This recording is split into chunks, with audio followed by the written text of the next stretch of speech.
안녕하세요. 사연에 빠지다의 DJ 민영입니다. 오늘 사연은요, 한평생을 복수를 위해 살아오신 사연자님의 이야기인데요. 통쾌한 복수 이야기이기도 하지만 한편으로는 가슴이 조금 아파지는 그런 사연이었습니다. 오늘의 사연도 끝까지 함께 해주시고요. 그럼 오늘의 이야기 함께 만나볼게요.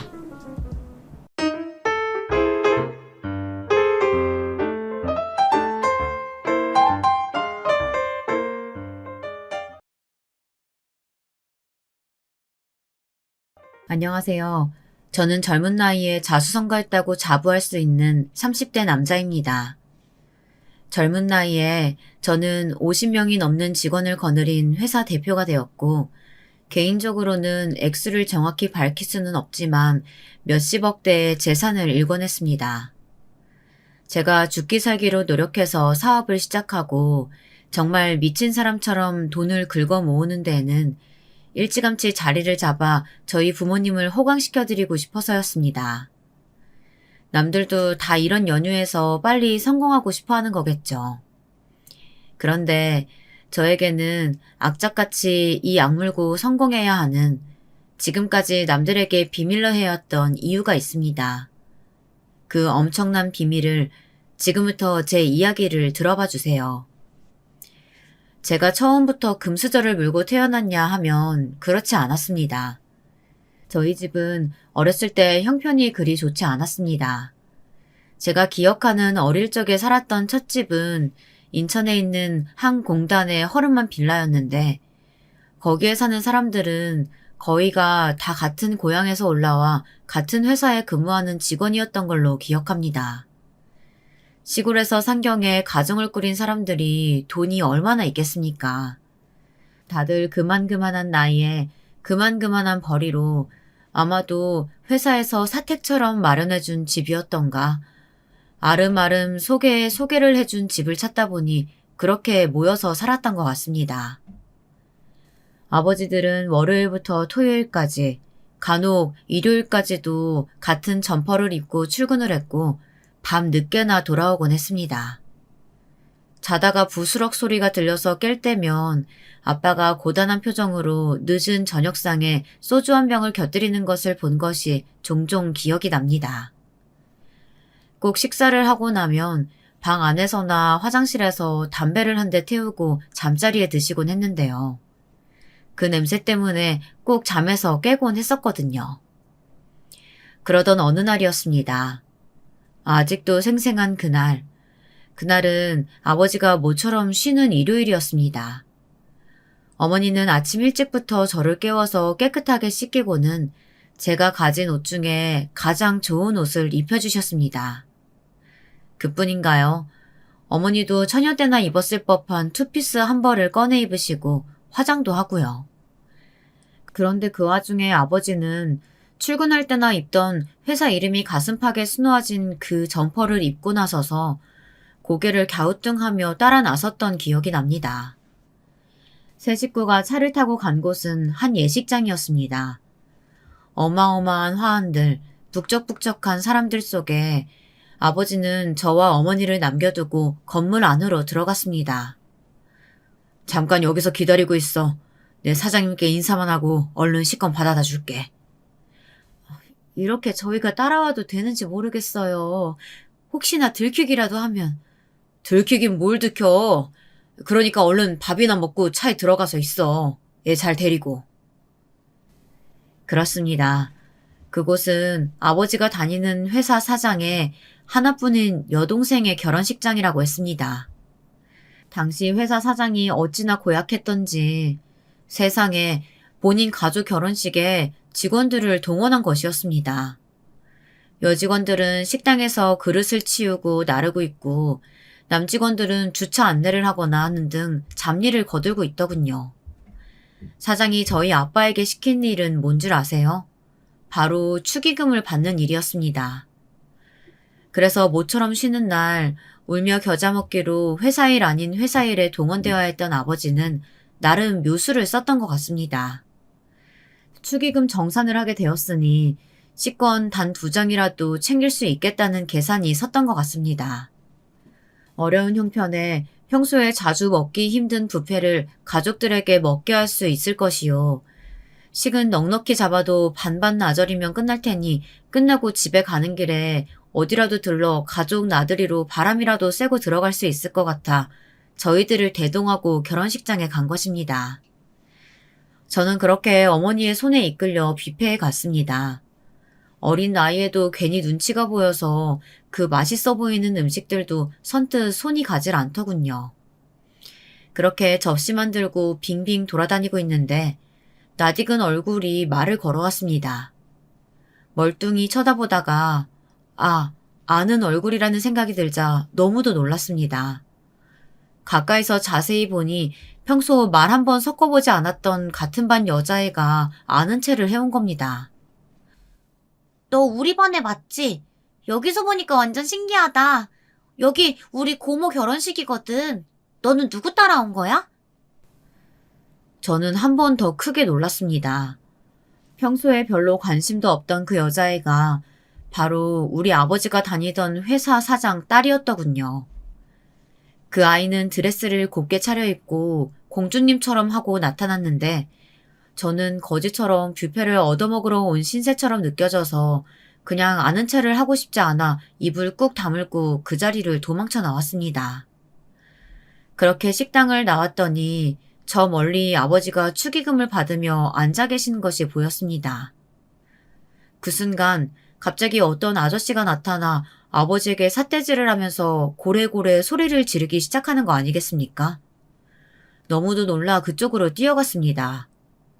그 아저씨는 옆에서 사람들이 사장님 그러지 마시고 진정하세요 라면서 말리자 더더욱 흥분한 듯 보였습니다. 아버지는 어쩔 줄 몰라 쩔쩔매며 사장님의 화를 고스란히 다 받아내고 있는 게 아니겠어요. 지금 멍청이 여기서 앉아서 뭐하고 있는 거야? 내가 장부 똑바로 적으라고 했지? 이러면 돈이 안 맞잖아. 어쩔 거야? 네가 다 책임질 거야? 돈 안 맞으면 네가 다 갚을 거냐고? 오빠, 내 친구가 그러는데 저 사람이 축의금 받고 엉망으로 계산한 것 같대. 진짜 짜증나. 저 멍청한 사람은 남의 결혼식 망치려고 작정했대? 답답하고 짜증나. 오빠, 저 물건 좀 어떻게 해보면 안 돼? 이러다 하나뿐인 동생 결혼식 다 망치겠어. 죄송합니다, 사장님. 워낙 손님들이 많이 오셔서 식 끝나는 대로 최대한 다시 확인해서 맞춰놓겠습니다. 뭐? 식이 끝나는 대로? 너 지금 나랑 장난해? 사람들 다 가고 돈 다 없어지고 나서 맞춰보면 뭘 어쩔 건데? 네가 아직도 정신을 못 차리지? 야, 너 지금 당장 내 앞에서 무릎 꿇어. 네, 맞습니다. 알고 보니 아저씨의 정체는 놀랍게도 바로 아버지가 다니는 회사 사장이었던 모양입니다. 고급스러운 양복을 차려입은 것과는 달리 얼마나 입이 거칠고 인상이 험악하던죠. 아버지가 그런 수모를 겪고 계신 걸 보니 어린 마음에도 북받쳐 올라 눈물이 저절로 줄줄 흐르고 말았습니다. 그리고 바로 그 순간 저는 경악을 금치 못했습니다. 아버지가 갑자기 자리에서 일어나 그 차가운 바닥에 무릎을 꿇고 머리를 조아리기 시작한 겁니다. 사장님, 제가 잘못했습니다. 귀하신 동생분 결혼식에 큰 폐를 끼쳤습니다. 제가 이렇게 무릎 꿇고 빌겠습니다. 일단 한시가 급하니 식을 어떻게든 잘 마치시고 용서해 주시면 어떻게든 제가 책임지고 다시 확인해 보겠습니다. 정말 죄송합니다. 그 사장이란 놈은 뭔가 더 대거리를 하려고 했지만 이내 친척인지 친구인지 뭐라고 귓속말을 하자 갑자기 아버지를 일으켜 세웠습니다. 야, 너 일어나봐. 내 이번 일은 정강이 한 대로 퉁칠 테니까 앞으로 정신 똑바로 차려. 알았어? 그 말을 하면서 동시에 사장은 아버지의 정강이에 대고 세게 발길질을 했고 아버지는 눈물을 찔끔 흘려가며 한쪽 다리를 붙들고 껑충껑충 뛰었습니다. 얼마나 아팠을까요? 아프단 말을 비명처럼 지르는 대신 연신 죄송합니다, 죄송합니다만 외치던 아버지. 저는 그대로 뛰쳐나가려던 걸 이를 악물고 참았습니다. 아버지가 결혼식장에서 아버지를 봐도 모른 체 하라고 신신당부했었던 것이 기억이 나기도 했고 저 멀리서 아까 만났던 같은 반 여자애가 저를 쳐다보고 있다는 것을 아까부터 느끼고 있었기 때문입니다. 그렇게 입술을 깨물어가며 허벅지를 꼬집어가며 숨죽여 지켜보니 사장은 어느새 가버리고 아버지는 절뚝거리면서 다시 자리로 가서 축의금 봉투를 정리하기 시작했습니다. 아버지의 잔뜩 굽은 등이 어찌나 주눅들어 보이던지 눈물 콧물을 죽죽 흘리면서 아버지의 등과 사장이 가버린 자리를 번갈아 노려볼 수밖에 없었습니다. 그나마 아버지가 그 모습을 제가 봤다는 것을 모르는 것 같아 다행이라는 생각에 서둘러 자리를 떴죠. 그날 하루가 어떻게 지났는지 모르겠습니다. 생각보다 이런저런 뒷수습해야 할 일들이 많았던지 아버지는 밖이 깜깜해져서야 예식장 밖을 나왔고 차에서 어디 나들이라도 가려던 저희 가족은 그냥 아무도 말 한마디 하지 않고 그대로 지친 몸을 차에 싣고 집으로 돌아갔습니다. 그리고 그날 밤 저는 아버지 담배 냄새에 또 슬며시 잠에서 깼고 이번에는 엄마와 아빠가 두런두런 이야기 나누는 소리를 듣게 되었습니다. 사장님 정말 너무하는 거 아니에요? 이렇게 쉬는 날 일 시키는 것도 모자라서 뭘 그렇게까지 잘못했다고 사람한테 손찌검을 해요. 아, 그만 좀 해. 글쎄, 부딪혀서 넘어진 거라니까 그러네. 내가 아까 나오는 길에 급하게 나오다가 어디 모서리에 부딪혀서 먹는 거야. 자세히 보니 어머니는 아버지의 정강이에 연고 같은 걸 발라주고 계셨어요. 저는 다시금 아버지가 정강이를 붙들고 아파서 껑충껑충 뛰면서 쩔쩔매는 장면이 상상되자 속에서 천불이 올라오는 것 같았습니다. 아니, 아무리 아버지가 실수를 했어도 그렇지. 주말까지 반납하고 집안일을 도와주러 간 사람을 그렇게 불구죽죽한 피멍이 들 정도로 세게 발길질하는 것이 말이 되나요? 저는 그날 밤에 잠 한숨도 못 잤습니다. 아버지를 생각하면 우라가 치밀어서 그랬습니다. 어떻게 복수해주지? 어떻게 대갚아주지? 아버지가 당장 그 회사를 그만두었으면 좋겠는데 어디 뾰족한 수가 없을까? 내일부터 나도 어딜 나가서 돈이라도 벌어볼까? 갖은 생각이 다 들더군요.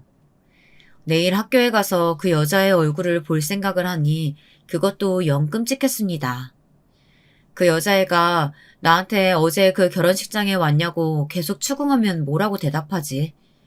우리 아빠가 자기네 아빠 회사에 다니는 직원, 그것도 엄청나게 구박받고 노예처럼 설설 기는 직원인 줄 알고 나를 놀려대면? 이런 생각을 하면 할수록 참으로 끔찍한 상상이 아닐 수 없었습니다. 그렇게 저는 다음날 잔뜩 긴장한 채로 학교에 갔습니다. 그런데 웬걸 너무 황당한 건 뭔지 아십니까? 그 여자애는 저를 거들떠보지도 않는 겁니다. 어제 예식장에서 쟤를 만난 게 꿈이었나 싶을 정도로 그 아이는 저를 모른 척했고 저 역시도 굳이 그 여자에게 말을 건다거나 할 일은 없었죠. 그렇게 그 아이와는 대면대면한 채로 졸업까지 흘러갔습니다. 가끔 그 여자애를 볼 때면 원망스럽긴 했습니다. 걔가 입고 다니는 좋은 옷, 매일 학교 앞까지 데리러 오는 기사 딸린 차, 두둑해 보이는 용돈 지갑까지도. 왠지 저희 아버지의 피땀이 거기에도 영향을 미치지 않았을까 하는 생각이 가끔 들기도 했기 때문입니다. 저는 그렇게 제가 보는 앞에서도 아빠에게 쌍욕을 퍼붓고 무릎까지 꿇린 회사 사장을 두고 마음속으로 다짐했습니다. 아빠, 내가 커서 꼭 아빠 복수해줄게요. 눈에는 눈, 이에는 이예요.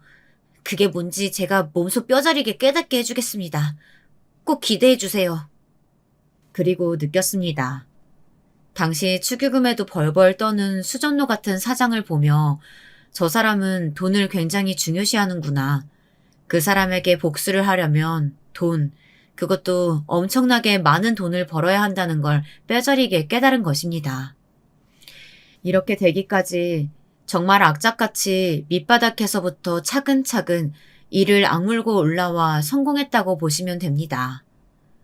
아버지 일이 있고 나서 그 다음날부터 저는 밤낮으로 코피를 흘려가며 공부를 했지만 저에게 공부머리는 그닥 있지 않다는 걸 일찍이 깨달았습니다. 아무리 제가 피똥을 싸며 공부에 성적을 올려봤자 이미 타고나길 똑똑한 애들은 따라잡기가 힘들더군요. 그래서 저는 다른 방법을 택했습니다. 대학도 가지 않고 고등학교를 졸업하자마자 일단 군대부터 다녀와서 돈이 되는 일은 무조건 섭렵했습니다. 고층 유리창 닦기, 화장실 타일 수리하기, 공장에서 12시간 넘게 중노동하기. 그렇게 닥치는 대로 기술을 배웠고 그 와중에 돈이 될 일은 무엇이 있을까 눈에 불을 켜고 찾아다녔습니다. 그렇게 연구에 연구를 거듭하고 발품을 판 결과 여기저기 쓰임새가 많은 박스를 만들어 납품하는 것이 큰 돈이 된다는 것을 알고 그 일에 뛰어들었습니다. 세상에 박스가 얼마나 많이 쓰이는 줄 아십니까? 특히나 요즘 택배가 발달되면서 거래처만 잘 뚫어놓으니 돈이 돈을 버는 사업이더라고요. 그렇게 저는 젊은 나이에 큰 재산을 일궈냈습니다.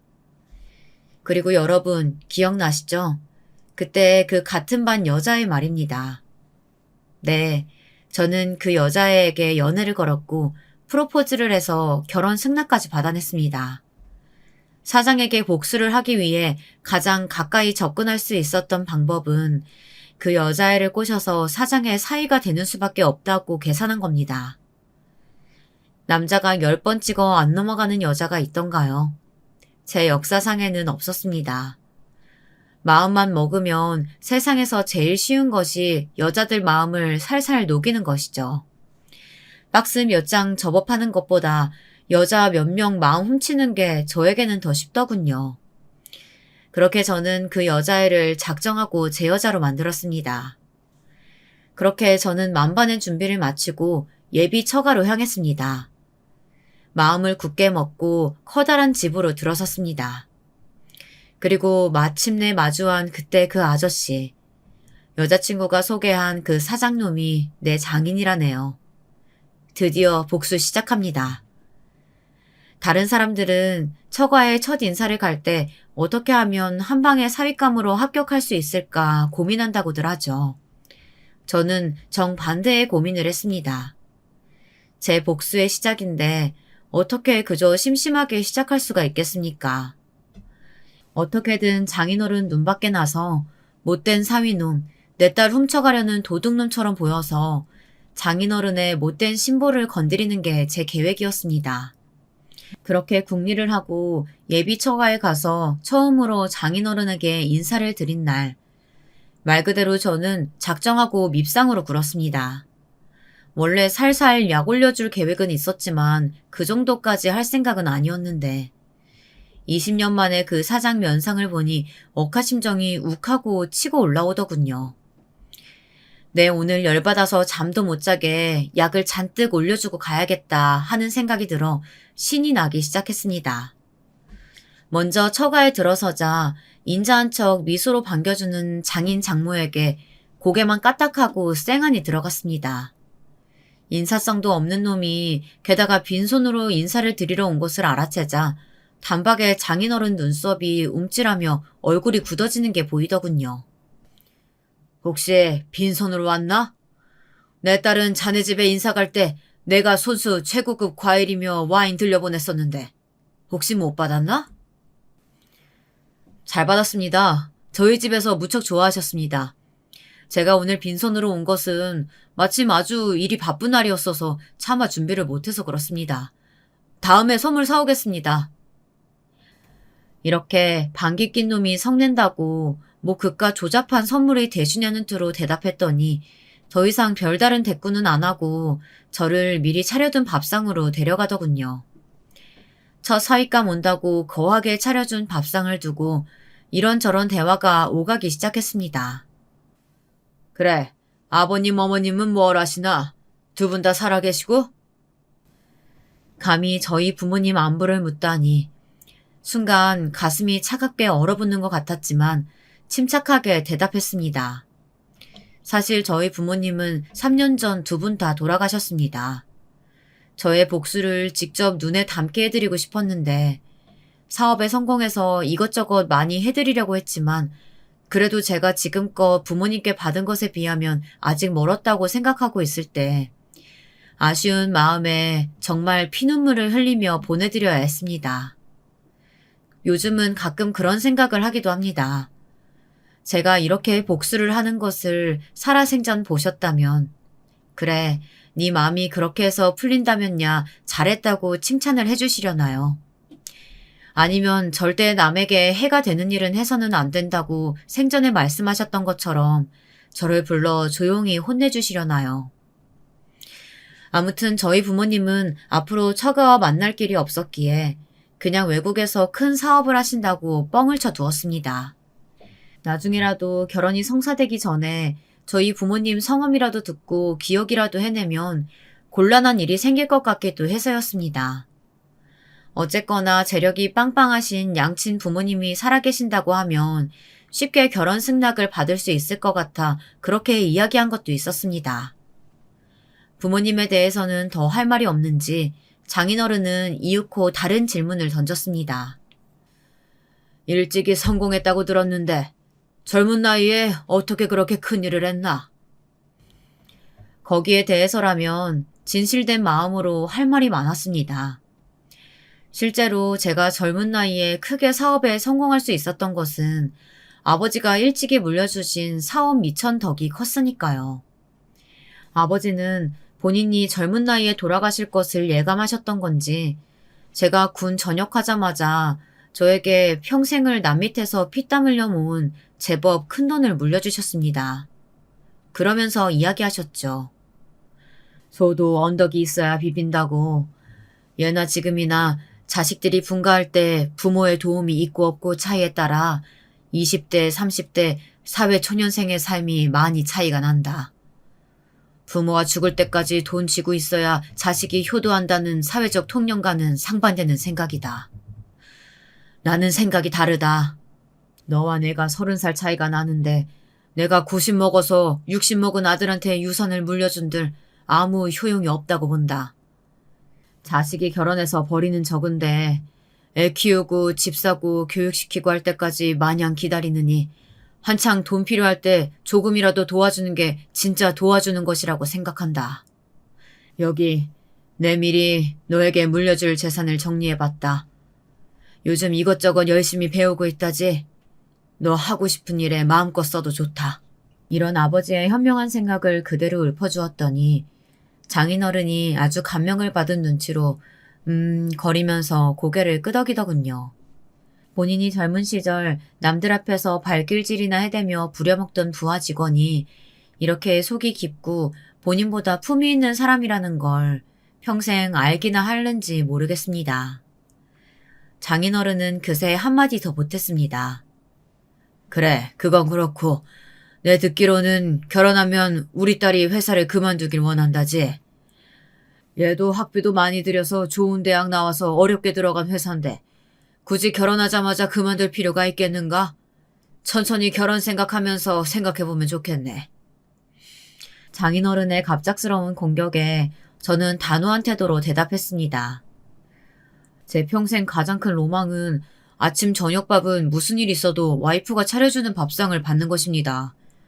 부모님이 해외에 오래 나가서 계시다 보니 밖에서 하루 종일 고생해서 일하고 집에 돌아오면 따뜻한 집밥이 그렇게 간절해질 수밖에 없더라고요. 그리고 모든 집안일을 앞으로 와이프가 도맡아야 하는 건데 회사 일까지 병행하려면 너무 힘들지 않겠습니까? 제가 미리 와이프를 생각해서 먼저 제안한 거니까 와이프도 이미 그러기로 한 문제여서 이 부분은 크게 걱정하실 필요 없겠습니다. 라고 유들유들하게 대답했더니 장인어른이 대번에 혀를 쯧하고 차시더군요. 장인어른이 불편한 기색을 내비치자 장모님이 옆에서 거들었습니다. 듣다가 기가 차서 참을 수가 없네요. 말씀 중 죄송하지만 아까 들어올 때 말이에요. 왜 고개만 까딱하시는 건가요? 그리고 사회될 사람이라고 하니 내 말을 좀 편하게 할게요.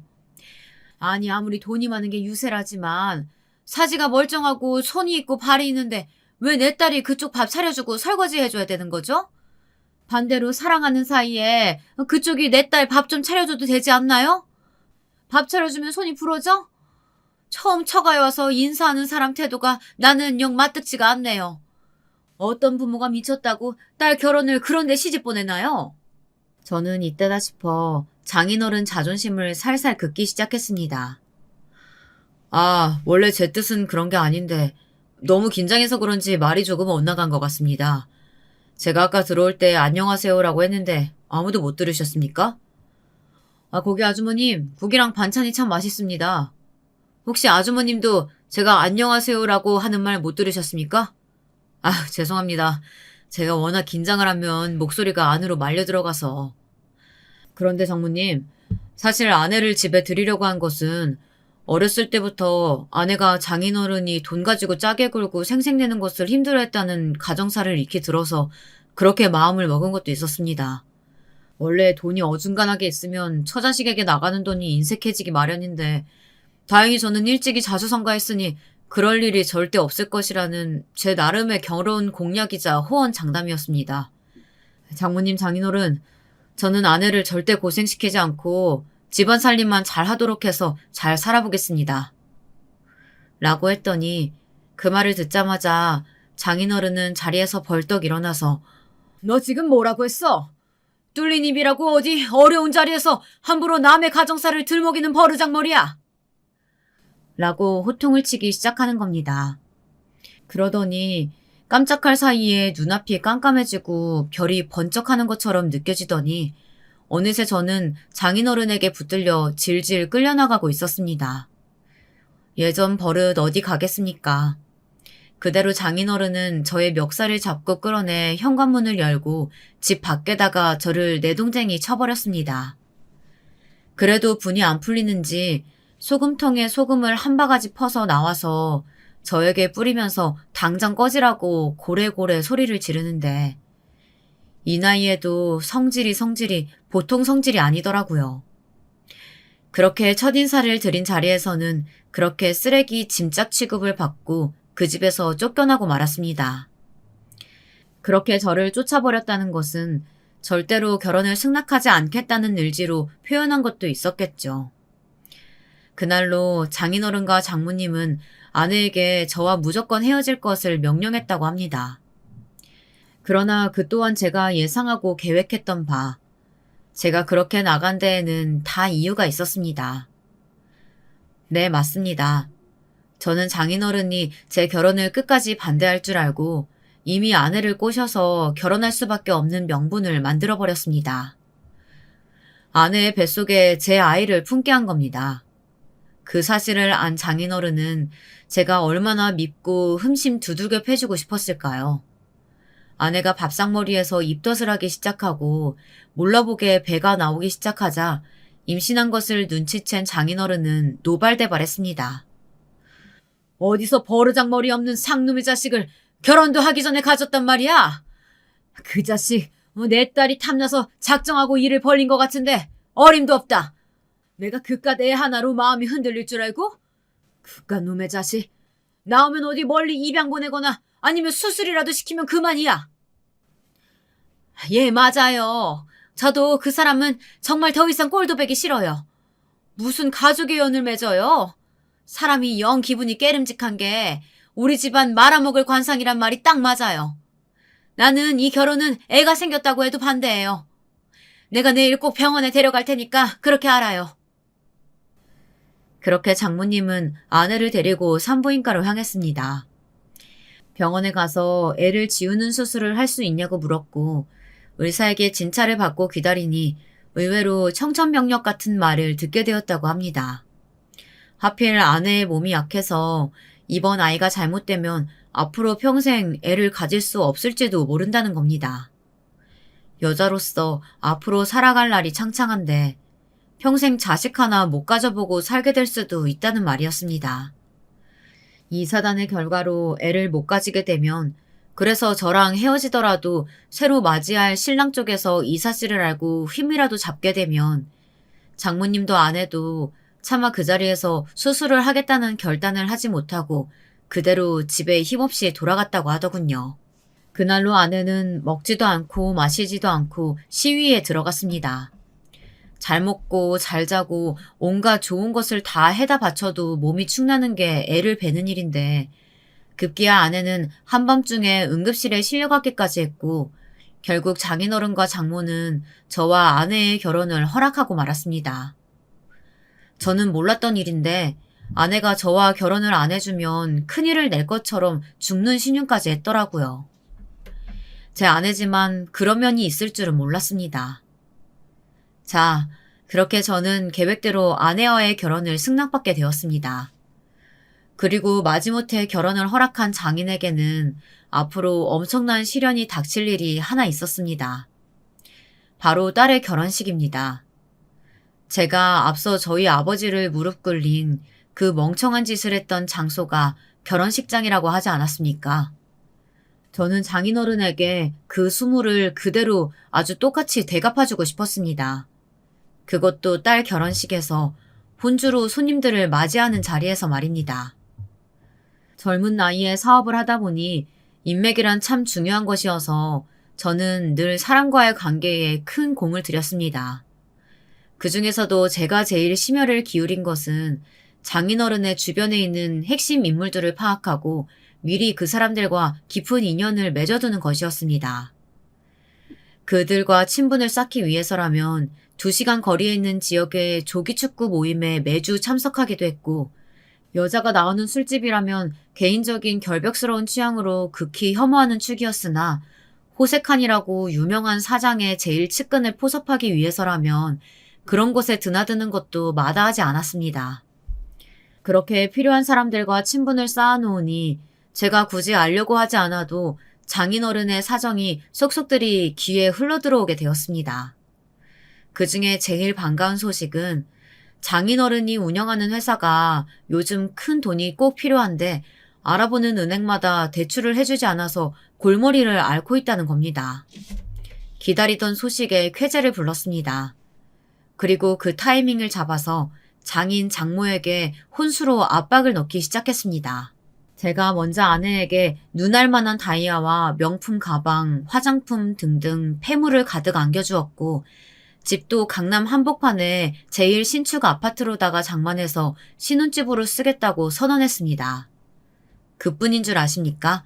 아내가 타고 다니던 후진 아반떼를 신형 세단으로 바꿔주기도 했습니다. 그러면서 은근히 제 바람을 흘렸죠. 저도 고가의 명품 시계, 고급 정장 정도는 혼수로 받고 싶다. 고급 신축 아파트를 신혼집으로 해가는 만큼 신혼 가전 역시 최고급으로 채우고 싶다. 현금이나 주식도 좀 보유하고 있는 게 있다면 제 재산과 합쳐서 굴리면 더 크게 불어날 것 같다 등등 여러 가지로 압박을 했습니다. 장인어른도 큰 사업차를 운영하며 나름 떵떵거리며 살아왔는데 자존심이 보통 자존심이었겠습니까?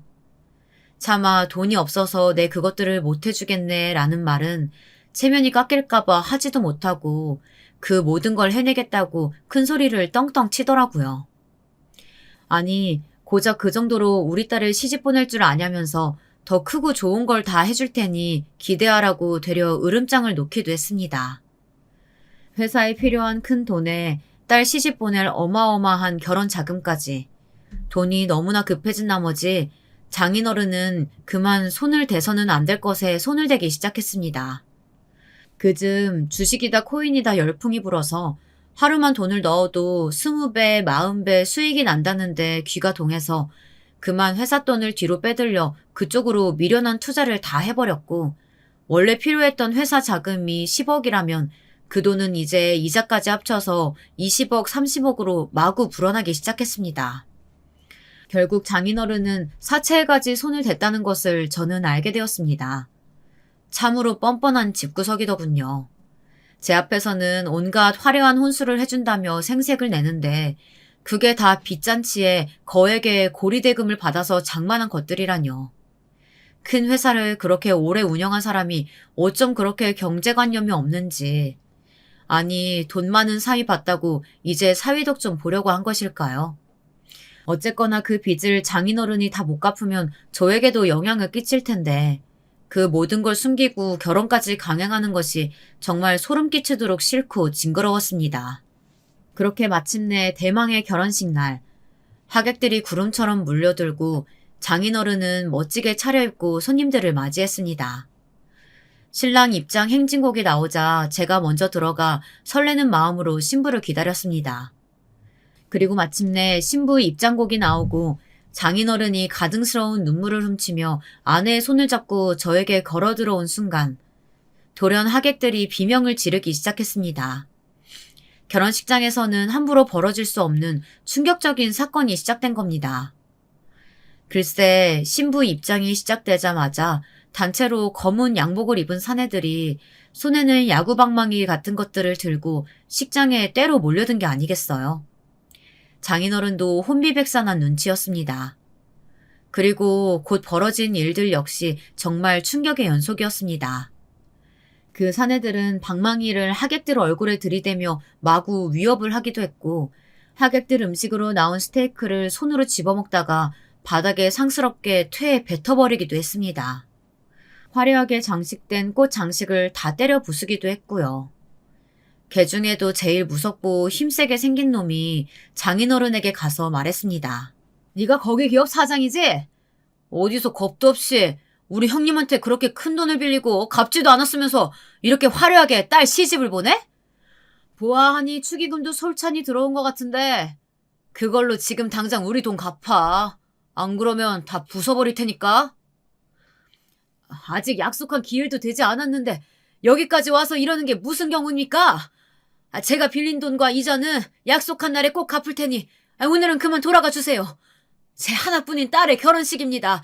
제발 부탁입니다. 장인어른은 후들후들 떨리는 다리를 간신히 붙들고 서서 아주 애절하게 깡패에게 애원을 하더군요. 그래? 약속한 날에 꼭 돈 갚는단 말이지? 근데 말야, 나는 너 같은 이렇게 앞에서는 돈 없다고 징징대고 뒤에서는 남의 돈으로 호의호식하는 구린 놈들의 말은 믿을 수가 있어야지. 네가 정 그렇게 애원을 하니까 내가 방법을 하나 알려주지. 지금 여기 네 가족, 친척, 친구들 앞에서 무릎 꿇고 맹세해봐. 그럼 내가 오늘은 물러가 줄게. 대체 왜들 이러십니까? 제가 어떻게 딸 자식 앞에서 무릎을... 선생님, 갚을게요. 갚는다고요. 제발 이번 한 번만 넘어가 주세요. 장인어른이 완강히 무릎을 꿇는 것만은 거부하자 깡패 두목은 갑자기 주례 선생 코에 주먹을 날렸습니다. 갑작스러운 일격에 주례 선생은 비명을 지르고 하객들도 놀라서 막 소리를 지르고 경찰을 부르고 난리가 났습니다. 그제서야 장인어른은 황급히 무릎을 꿇고 빌더군요. 갚을게요. 네, 이렇게 무릎 꿇고 약속합니다. 갚겠습니다. 죄송합니다. 깡패 두목은 그제서야 만족한 듯 장인어른에게 그래? 그렇다면 내가 한번 믿어보지 하면서 장인어른에게 이제 그만 일어날 것을 명령했습니다. 그렇게 그대로 돌아가는가 싶더니 돌연 장인어른의 정강이를 한 대 세게 걷어차주고는 말했습니다. 당신이 우물쭈물 거리는 바람에 애꿎은 저 사회전지 뭔지 아는 양반이 한 대 얻어맞았으니까 당신도 한 대 맞아야 공평하지 않겠어? 이따가 가족 사진은 찍어야 할 테니까 내 선심 베풀어서 얼굴은 안 건드리고 다리 한 대만 걷어차주겠어. 그리고 똑똑히 기억해. 이번 약속한 날까지 돈 갚지 않으면 다리를 그냥 잘라버릴 줄 알라고. 그렇게 으름장을 놓고 깡패들은 사라지고 장인어른은 한참을 정강이를 붙들고 껑충껑충 이리 뛰고 저리 뛰더군요. 여러분, 그 모습을 보는 제 심정이 어떨지 짐작이나 하시겠습니까? 지난날 아들 앞에서 그 수모를 겪으신 아버지가 생각나면서 말로 표현할 수 없을 만큼 큰 감정의 소용돌이를 느꼈습니다. 똑같이 복수를 해주면 정말 너무도 속이 후련하고 시원할 줄 알았는데 장인어른도 제 자식은 중하다고 이렇게 많은 사람들 앞에서 그 수모를 겪고도 참는 걸 보면 오만 가지 복잡한 생각이 들면서 입맛이 씁쓸해지더라고요. 이쯤에서 궁금하실 겁니다. 그 깡패놈들이 어떻게 그렇게 속속들이 알고 쪽집게처럼 저희 아버지가 겪으신 수모를 장인어른에게 똑같이 대갚아 주었을까요? 그 사실을 알면 정말 기가 막히실 겁니다. 사실 그 사람들은 장인어른이 돈을 빌린 고리대금 업체랑은 아무런 상관도 없는 사람들입니다. 그냥 어디 동네 깡패들 중에 시간 되고 돈 필요한 사람들 불러다가 협박을 시킨 것뿐입니다. 뭐 그런 일 하는 사람들 보면 다 비슷하게 생기지 않았습니까? 그냥 아무나 데려와서 나 빚쟁이요 하면 빚을 진 사람들은 100이면 100 겁을 먹게 되어 있다 이 말입니다. 게다가 장인어른이 얼마를 빌렸는지 언제까지 얼마를 갚아야 하는지 속속들이 알고 있는데 당연히 자기가 돈을 빌린 데서 조폭들을 보냈구나 하고 속을 수밖에 재간이 없게 만든 거죠. 그렇게 장인어른은 결혼식을 마치고 꽤나 마음고생을 한 모양이었습니다. 그 양반 성질에 사람들 앞에서 그 수모를 당했으니 하루하루가 지옥이었겠죠. 돈 문제도 한몫했을 겁니다. 장인어른의 빚은 이제 감당할 수 없을 만큼 불어나 있었습니다. 내 자네에게 어려운 부탁 하나만 하겠네.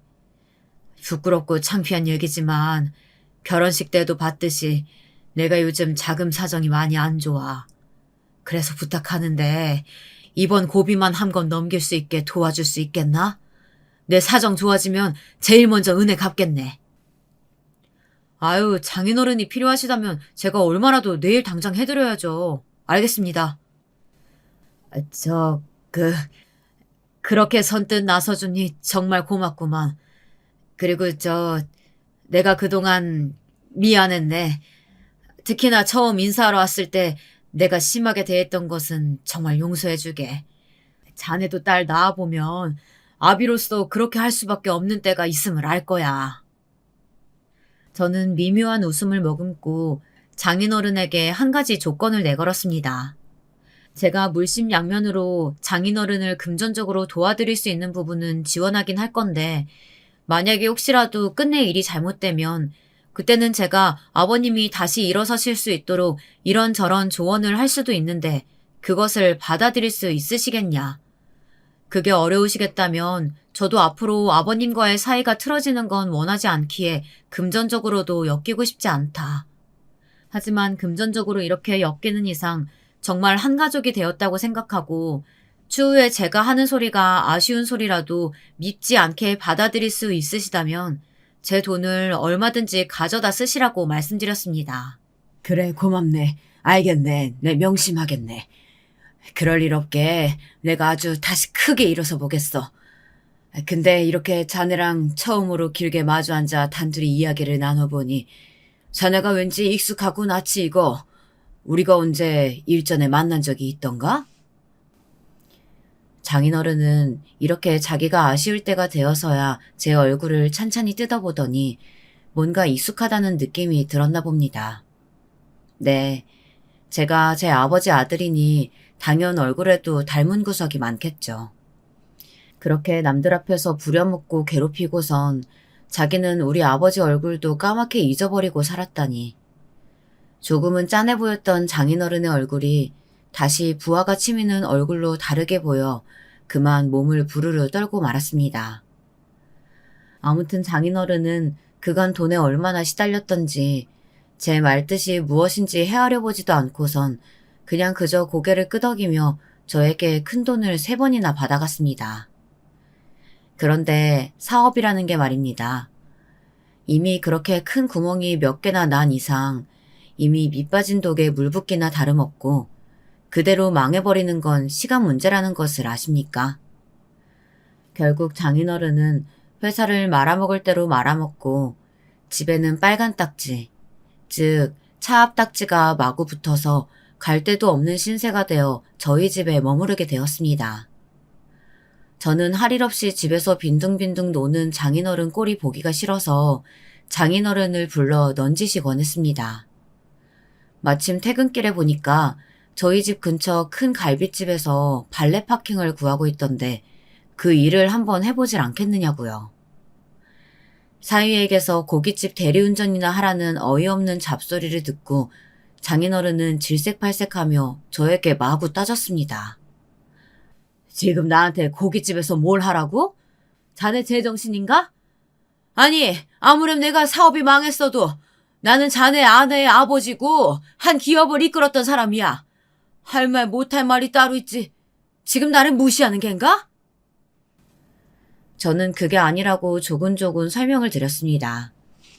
제가 분명히 장인어른에게 큰돈을 몇 번이나 빌려주기 전에 나중에 제가 조언하는 일들은 주저없이 받아들이실 것을 맹세하지 않았냐. 지금 당장 마땅히 뭘 하실 일도 없지 않으시냐. 또 사업을 하신다고 해도 미천이 필요하실 텐데 지금 나도 장인어른에게 큰돈이 몇 번이나 흘러 들어간 탓에 여유 자금이 없다. 도리어 나는 장인어른에게 빌려드린 돈을 일부라도 지금 당장 받고 싶다. 그런 와중에 지금 찬물 더운 물 가릴 때냐. 고깃집에서 평생 일하시라는 것도 아니고 장인어른께서도 제게 심적으로 미안한 마음과 앞으로의 마음가짐 같은 걸 한 달이라도 일하면서 몸소 행동으로 보여주실 수 있는 것 아니냐. 그리고 거기서 일하면서 눈동양, 귀동냥으로 장사 노하우라도 전수받으시면 나중에 제가 큼지막하게 그 정도 가게라도 하나 차려드릴 수 있을 것 아니냐고 아주 세세하게 설명을 해드렸습니다. 그랬더니 장인어른은 꿀먹은 벙어리가 되었습니다. 장인어른은 그렇게 동네 고깃집에서 발레 파킹이나 하는 신세가 되었습니다. 아, 성질이 더러워서 그렇지. 주차를 제법 잘 하던걸요. 술에 취해서 시비 거는 손님들 대거리도 곧잘 하고 그 직업이 아무래도 천직인 것 같았습니다. 평생을 그런 일이나 하면서 살 수 있도록 제가 적극적으로 주선해 볼 생각입니다. 한편 저희 장모님은 어떻게 살고 계신지 궁금하지 않으십니까? 장모님은 저희 집에서 식모 아닌 식모 노릇을 하고 있는 중입니다. 처음 인사 갔던 자리에서 왜 내 딸이 그쪽 밥을 차려주고 설거지도 해줘야 하냐고 대묻던 장모는 이제 스스로 제 손으로 제 밥을 차리고 설거지를 하는 중이랍니다. 이 사연을 듣는 분들 중에는 제가 너무한다고 하시는 분들도 계실 것 같습니다. 장인어른에게 억하심정이 있어서 복수를 하면 됐지 굳이 장모님에게까지 너무 심하게 대하는 것 아니냐고요. 그런데 이 이야기를 들으시면 생각이 달라지실 겁니다. 제가 결혼하고 장인어른도 아니고 장모님 때문에 또 한 번 피눈물을 흘린 일이 있었다면 믿으시겠습니까? 결혼하고 5개월쯤 지났을까. 아내가 출산이 다가오자 몸도 무겁고 아주 힘들어해서 장모님이 제 집에 며칠간 머물렀던 일이 있었습니다. 그날은 모처럼 저도 집에서 아내와 장모와 함께 식사를 하고 다 같이 과일을 먹으면서 텔레비전을 보고 있었던 날이었습니다. TV에서 옛날에 했던 드라마를 방영해 주는데 거기서 한 회사의 부장 와이프가 부하 직원 와이프들을 종처럼 부려먹는 장면이 나오지 않겠습니까?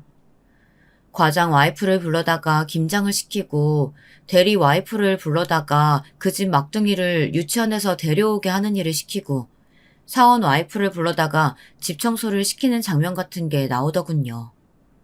그 장면을 보자 장모님은 깔깔 웃으며 이야기했습니다. 맞아. 나 때문에 저런 게 정말 흔한 일이었어. 아유, 그땐 살기가 참 좋았는데. 나는 시키지도 않았는데 회사 직원들이 와서 막 집안일을 거들어주고 그랬다니까. 그때는 직원들이 회사 다니면서 사장님한테 고마워할 줄도 알고 참 따뜻하고 좋은 세상이었는데 요즘엔 세상이 참 각박해. 불현듯 저희 어머니와 아버지가 생각났습니다. 설마 우리 엄마한테도 저런 일을 시킨 적이 있다는 건가? 반신반의하며 장모님을 슬쩍 떠봤습니다. 아, 맞아요, 장모님. 요즘 세상에는 직원들 불러다가 저런 일 시켰다가는 큰일 납니다. 아주 세상이 천지개벽했어요. 예전에는 어떤 일들까지 대체 시켰던 거예요? 제가 듣기로는 무슨 예식이며 장례식 있을 때 직원들을 동원하기도 했다고 하던데. 맞아, 그랬지. 나는 아직도 기억나는 게 우리 시누이, 그러니까 얘 고모 결혼식 하던 날 직원들이 그 전날까지 야근하고도 결혼식장에서 일손 도우러 왔었지. 그중에서도 좀 안타까운 직원이 한 명 있었는데 내가 봤을 때도 그 직원이 유난히 성실하고 일도 잘했단 말이야. 근데 애 아빠가 그 직원을 유독 부려먹고 미워하고 그러더라고. 그날도 그 사람 많은 앞에서 아유, 하여튼 내가 언젠가 물어봤더니 그것도 나름 비결이 있더라고. 어떤 비결이요? 하고 물으니 정말 기가 막힌 대답이 돌아왔고 저는 엄청난 분노가 치솟았지만 그저 주먹을 꾹 쥐고 떨리는 것을 숨겨가며 참을 수밖에 없었습니다. 그런 사람들한테 행여나 일 잘한도 칭찬해주거나 돈 봉투라도 더 챙겨주면 안 된다는 거야. 더 구박하고 사람들 앞에서 창피 주고 그래야 기업 들어가서 넙죽 엎드린다나? 자네도 사업한다길래 그렇게 사람 부릴 수도 있다는 것을 알려주는 거야. 아마도 그 친구가 자네만한 아들도 있고 참한 부인도 있었지.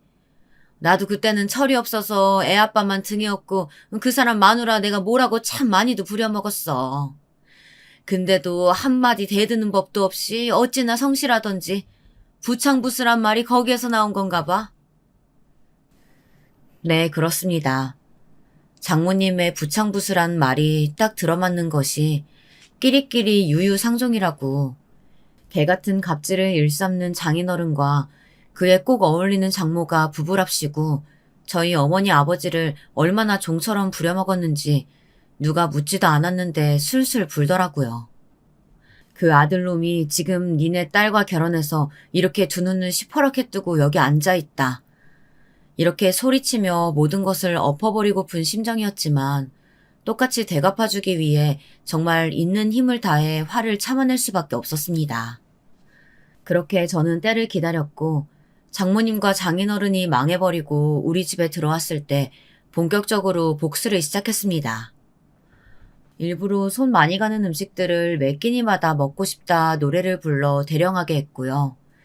쪼그려 앉아서 김치 담기, 발로 밟아 두꺼운 이불 빨기, 매일매일 화장실 대청소하기, 제가 퇴근하면 바로 들어갈 수 있게 목욕물 따뜻하게 데펴두기, 제 속옷은 팬티 한 장이라도 다려두기 등 온갖 집안일을 마구 시켰답니다.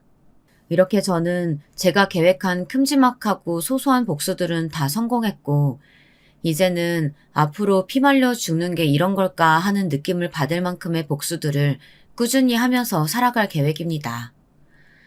혹시나 제 정체가 들킬 것이 두렵지 않냐고요? 전혀 그렇지 않습니다. 오히려 그게 더 심장이 두근두근한 것이 활력이 넘치는 삶이 될 것 같아요. 장인어른 장모님이 평생 제 정체를 모르고 제가 부려먹는 대로 당하다가 돌아가시면 그것 또한 당한 대로 대갚아주는 것이라고 생각합니다. 지금도 여전히 장인어른 장모님은 제 부모님의 존재조차 기억 못하고 계시지 않습니까? 들키면 들키는 대로 그것 또한 저분들에게 크나큰 충격과 분노일 테니 어쩌면 그것도 통쾌한 복수 중에 하나가 될 수 있겠죠. 혹시나 들키게 된다면 아내가 여기에 그간 있었던 일을 아내 입장에서 원통한 사연으로 풀어 써서 보낼 수도 있겠네요. 그렇다면 지금까지 들려드린 제 이야기를 기억해 주시고 제 사정도 조금 정상참작해 주시겠어요? 아직 제 복수는 끝나지 않았습니다. 저의 다음 타깃은 고모님입니다. 왜 고모님이냐고요? 그때 아버지가 장인어른에게 온갖 구박과 수모를 당하며 쩔쩔매고 있을 때 옆에서 같이 짜증을 부리던 고모님을 저는 기억합니다. 천사같이 새하얀 웨딩드레스를 입고 누구보다 화려하고 예쁜 외모로 곱게 화장을 했지만 입에서는 천박한 말을 내뱉으며 장인어른을 먼저 자극한 건 고모님이었다는 것을 저는 똑똑히 기억하고 있습니다. 집요하고 철저한 저의 면모를 잘 살펴보셨을 테니 기대해 주셔도 좋습니다. 자, 그럼 다음 타깃 고모님은 어떻게 요리해 줄까요?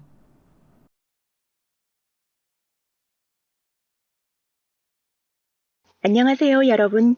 저는 평소에 여기 올라오는 사연의 글을 읽는 것도 좋아했고 듣기도 많이 들었지만 마냥 재미있기만 했는데 직접 겪어보니 차원이 다르더군요. 저에게도 이런 일이 생길 수 있다고는 생각도 하지 못했습니다. 조금 길겠지만 끝까지 읽어주시면 감사하겠습니다. 저와 예비 신랑, 그러니까 지금부터 예랑이라고 칭하겠습니다. 예랑이와는 약 10년 정도 연애를 한 사이였습니다. 제가 신입생 때 예랑이와 만났어요. 예랑이는 저와 1살 차이가 나는 오빠였지만 재수를 해서 대학교에 들어왔기 때문에 저희는 같은 학년이었습니다. 예랑이를 처음 본 곳은 신입생 OT였습니다. 또래 친구들보다 약간은 조용하게 자리에 앉아있던 예랑이에게 눈길이 갔었습니다. 하지만 그때 당시 막 사귄 친구들과 떠드느라고 예랑이와는 친해질 기회가 없었습니다. 저희 학과는 한 학년에 학생 수가 많은 학과는 아니라서 모두 두루두루 친하게 지냈습니다. 다 같이 몰려다니면서 점심도 같이 먹고 술도 같이 먹으면서 서로 친하게 지냈죠. 물론 이런 것도 점점 무리가 생기면서 각자 무리끼리 먹게 되더군요. 다만 제가 워낙 사교성이 좋아서 과에서 안 친한 사람들이 없었기 때문에 술자리가 있으면 저를 부르는 친구들은 꼭 있었습니다. 사람과 노는 걸 좋아하는 저는 술자리가 있다 하면 빠지지 않고 참석했죠. 술자리가 있으면 항상 참석하는 저와는 달리 예랑이는 자기 무리끼리 다니는 걸 좋아했습니다. 1년 늦게 대학에 들어와서 그런 것도 있었지만 2학년 선배 중에 예랑이와 친한 사람들이 많아서 예랑이는 저희보다는 2학년 선배들과 같이 다녔거든요. 필수 전공이 아닌 이상 예랑이는 교양 선택 과목은 모두 선배들과 함께 들었습니다. 다르기도 하고 워낙 활동하는 무리가 겹치지 않았던 저희가 종강 파티에서 우연히 한 테이블에 앉은 것으로 인연이 시작됐습니다. 그 술자리에서 같이 술도 먹고 취한 친구들을 보살펴주며 친해진 저와 예랑이는 2학기가 시작되고 나서 서로 과제도 도와주고 밥도 자주 같이 먹고 그랬죠. 그런 저와 예랑이를 보고 예랑이 친구들과 제 친구들은 둘이 사귀는 거 아니냐고 은근슬쩍 떠보기도 많이 떠봤습니다. 뭐야? 너 민수 오빠랑 사귀는 거야? 맞아, 나도 궁금해. 둘이 무슨 사이야? 아이, 뭐래. 그런 거 아니야. 친구들은 장난으로 한 말이었지만 저는 싫지 않았습니다. 예랑이가 나쁜 스타일도 아니었고 오히려 멀끔하게 옷도 잘 입고 훈훈한 외모의 훈남 스타일이었거든요. 목소리도 좋고 다정한 사람이라 과에서 예랑이에게 좋아한다고 고백한 여자들도 좀 있었고요. 주변에서 계속 잘 어울린다, 사귀는 거냐, 둘이 뭐냐 이런 소리를 들으면서 저는 저 나름대로 예랑이에게 호감을 표현하기도 했습니다. 예랑이 생일에 예랑이가 가지고 싶어 했던 선물을 준다거나 술 먹고 다음날 숙취로 고생하는 예랑이에게 숙취 음료도 주면서 은근슬쩍 마음을 표현했죠. 그런 제 노력 덕분인지 1학년이 끝나고 해가 바뀌는 자정에 예랑이에게 사귀자는 고백도 받을 수 있었습니다. 그해 겨울 저희는 정말 많이 놀러 다녔습니다. 알고 보니 예랑이와 제 본가는 차 타고 20분이면 갈 수 있을 정도로 가까워서 동네에서도 자주 놀고 돈을 모아 친구들과 함께 싼 비행기 티켓을 구매해 제주도도 놀러가서 놀기도 했고요. 하루는 제가 차 타고 드라이브 가고 싶다는 말을 생각 없이 했는데 그 다음 날부터 운전면허 학원에 등록해서 진짜 한 달 만에 면허를 따오기도 했습니다. 아버님 몰래 차를 끌고 나와 겨울바다에 갔다가 조개구이도 먹기도 했죠. 물론 그날 바로 아버님에게 엄청 혼나기도 했지만요. 시간이 흘러 저희가 사귄 지 100일이 조금 안 됐을 무렵 예랑이에게 입영 통지서가 왔습니다. 마음 같아서는 1년만 더 나랑 학교를 다녀달라고 하고 싶었어요. 친한 오빠 동생으로는 학교를 다닌 적이 있었지만 연인으로는 학교를 다닌 적이 없었으니까요. 게다가 예랑이가 군대 다녀오면 제가 졸업반이거나 졸업을 했을 테니 캠퍼스 커플에 대한 로망을 제대로 이루지 못했다는 서운함도 생기더군요. 하지만 예랑이는 이미 대학교를 오기 위해 1년 재수를 해서 지금 안 가면 자기도 엄청 가기 싫어질 것 같다고 하면서 남들 다녀올 때 갔다 오겠다고 하더군요. 저는 그런 예랑이의 선택을 지지해 주기로 했습니다. 예랑이가 군대를 간다는 생각에 하루하루 싱숭생숭한 마음으로 지내고 있었는데 예랑이가 갑자기 전화를 해서는 집 앞 카페로 나와달라고 하더군요. 무슨 일인가 싶어 허둥지둥 모자만 푹 눌러쓰고 예랑이가 말한 카페로 갔더니 한다는 말이 자기 기다리지 말고 좋은 사람 있으면 만나도 좋다는 말이었습니다. 그 말이 얼마나 서운하던지. 나 기다리지 마. 나보다 더 좋은 사람 만나. 저는 그런 서운한 말을 하는 예랑이의 멱살을 꽉 잡고 말했습니다. 웃기지 마. 내가 군대도 못 기다릴 것 같아? 그리고 헤어지자는 말은 내가 해야지 왜 오빠가 해? 나랑 헤어지고 싶으면 군대 갔다 와서 무사히 돌아오고 말해. 알겠어? 그래 이 녀석아. 기다려달라고 무릎 꿇고 엉엉 울면서 빌어도 봐줄까 말까인데. 기다리지 마? 아주 웃기고 있네. 듣고 있는 내가 더 어이가 없다. 갑자기 나타난 예랑이 누나의 등장에 서운했던 분위기가 순식간에 녹아내렸습니다. 언니는 저에게 잡혀있는 예랑이의 머리를 한 대 쥐어박으며 제 옆에 앉았습니다. 근처에 볼 일이 있던 언니가 제 얼굴도 볼 겸 맛있는 저녁도 사줄 생각으로 저를 만나고 오겠다고 말한 카페로 왔다가 저와 예랑이의 대화를 들으셨다고 하더군요. 그날 그 카페에서 저는 언니가 사준 케이크를 예랑이는 주지도 않고 다 먹었고 언니는 제 옆에 앉아 예랑이를 열심히 째려보면서 엄청난 잔소리를 늘어놓았습니다. 자기보다 어린 애기 꼬셔놓고 이제 와서 군대 가니까 놓아주겠다고? 얼척이 없다, 얼척이 없어.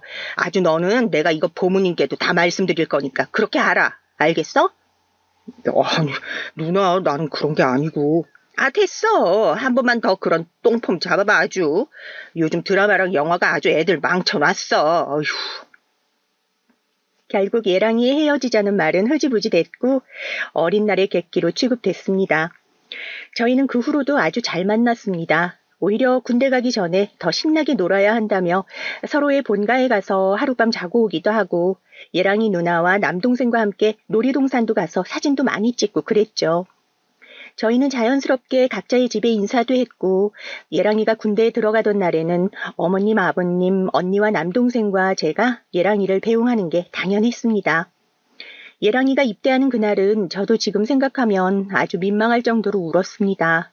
지금 생각하면 그렇게 펑펑 운 저 때문에 어머님과 언니는 제대로 슬퍼할 시간도 없었을 것 같아서 죄송하기도 했고요.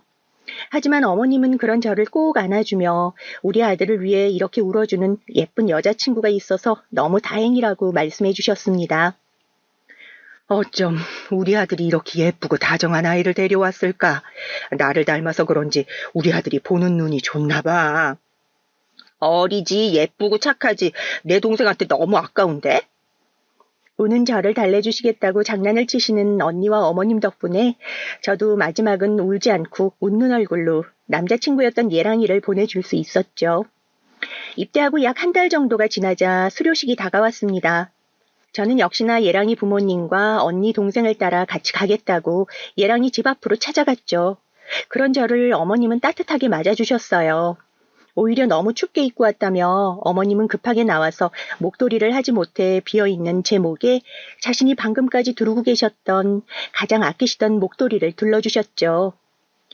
아이고, 우리 아들 때문에 좋은 나이에 여기까지 와서 어떻게 해. 춥진 않아? 수료식을 끝내고 집으로 돌아가는 길에 어머님께서 제 손을 잡고 물어보셨습니다. 저는 괜찮다고 말하며 도리어 어머님의 손을 꽉 잡아드렸죠. 저희 엄마와는 또 다르게 따뜻한 손이 너무 좋았거든요.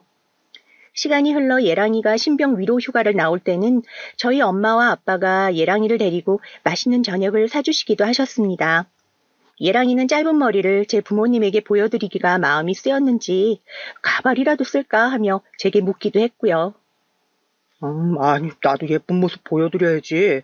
엄마가 너 너무 예쁘다고 나보다 더 너 이야기 많이 하셔. 나도 너희 부모님께 예쁨 받아야지. 요즘은 가발도 잘 나오던데 한번 써볼까? 에이, 뭐래. 오빠 군인인 거 우리 부모님도 알고 계시거든. 나 수료식 가는 날 오빠 집 앞까지 우리 아빠가 데려다 주셨어. 그렇게 예의 차릴 필요 없어. 엄마 아빠가 오빠 맛있는 고기 먹이고 싶다고 하셨으니까 부담 느낄 필요 없고 그냥 가서 맛있게 먹고 오는 거야. 알았지? 저는 그렇게 예랑이를 데리고 동네에서 유명한 고깃집에서 엄마 아빠와 맛있는 저녁을 먹었습니다. 제가 외동이라서 그런지 엄마 아빠는 정말 예랑이를 좋아하셨어요. 든든한 아들이 생긴 느낌이라고 엄마는 예랑이의 앞접시에 고기를 가득 놓아주시며 말씀하셨고 예랑이는 엄마가 고기를 주는 족족 저에게 주면서 맛있게 먹으라는 말도 빼먹지 않았죠. 화기애애한 분위기 속에서 정말 기분 좋을 때 말고는 술은 입에도 안 드시던 아빠도 예랑이와 한 잔, 두 잔 드시더니 아주 기분이 좋다며 예랑이에게 휴가 기간 동안 이걸로 놀라며 용돈도 많이 주셨습니다. 예랑이는 예의 바르게 그 돈을 받으면서 말했죠. 감사합니다, 아버님. 이 돈으로 지민이랑 휴가 동안 재밌게 놀겠습니다. 예랑이는 정말 그 다음부터 휴가가 끝나기 전까지 저와 신나게 놀고 부대로 복귀했습니다. 예랑이가 부대로 복귀하고 나서 저는 아주 지극정성이었죠. 우체국 가장 큰 택배 상자에 예랑이가 가장 좋아하는 과자를 잔뜩 사서 넣어 보내주기도 했고, 발렌타인데이나 기념일에는 엄청 큰 편지지를 사서 빈틈없이 편지를 써 예랑이가 부탁한 물건들과 함께 보내기도 했고요. 무조건 헤어진다는 일말상초에도 저는 꿋꿋이 버텼습니다. 물론 주변에서 그런 저를 가만히 두지 않았습니다. 학교를 다니는 중간중간 고백을 하는 사람들도 있었고, 남친 군대에 있으니까 전역하기 전까지만 놀자는 사람들도 있었습니다. 저를 잘 모르는 사람들은 정말 기다리는 거냐며 미련하다고 놀리기도 했고요. 사람 힘들 때 헤어지는 거 아니다. 대한민국 남자들 중에 정말 군대에 가고 싶은 남자가 얼마나 있겠어. 민수가 군대를 가고 싶어서 갔겠니? 나라가 부르니까 가지. 비록 민수가 들어가기 전에는 헤어지자고 말했지만 그게 민수의 진심이겠어. 민수도 고민 끝에 그런 말을 했겠지. 하지만 결국 너희는 헤어지지 않는 걸 선택한 거니까 너도 그 선택에 책임을 져야지. 헤어지고 싶다면 민수가 군대 잘 전역한 다음에 헤어져야 하는 거야. 그게 서로에 대한 예의란다. 저는 그런 아빠의 말에 동의했습니다. 저를 잘 모르는 사람들이 저를 어떻게 생각하는지에 흔들릴 만큼 저는 약한 사람도 줏대없는 사람도 아니었고, 아빠 말대로 제 선택을 회피하고 싶은 생각도 없었거든요. 저는 그런 사람들의 유혹 대신 집중할 곳을 찾았습니다. 바로 공부. 예랑이가 나올 때쯤이면 저는 졸업반이니까 그 준비를 지금부터 시작한다고 생각했죠. 열심히 공부한 덕분에 좋은 성적도 받아봤고, 남들은 1년 공부해도 따기 어렵다는 전공 관련 자격증도 여름방학과 겨울방학 사이에 취득할 수 있었습니다. 물론 공부는 어려웠지만 그만큼 시간이 잘 갔기 때문에 성큼 다가온 예랑이의 저녁이 기쁘기도 했고요. 예랑이의 저녁날 저희 가족과 예랑이 가족은 서로 함께 예랑이 부대로 가서 예랑이와 함께 집으로 돌아왔습니다. 상견례 자리는 아니었지만 의도치 않게 상견례 비슷한 자리가 되어서 부모님들과 함께 오순도순 맛있는 식사 자리도 가졌죠. 예랑이네 누나와 남동생은 일정이 있어서 빠졌다고 하지만 아무래도 가족과 가족끼리의 만남이다 보니까 부모님들 사이에 묘한 기류가 조금씩 흘렀죠.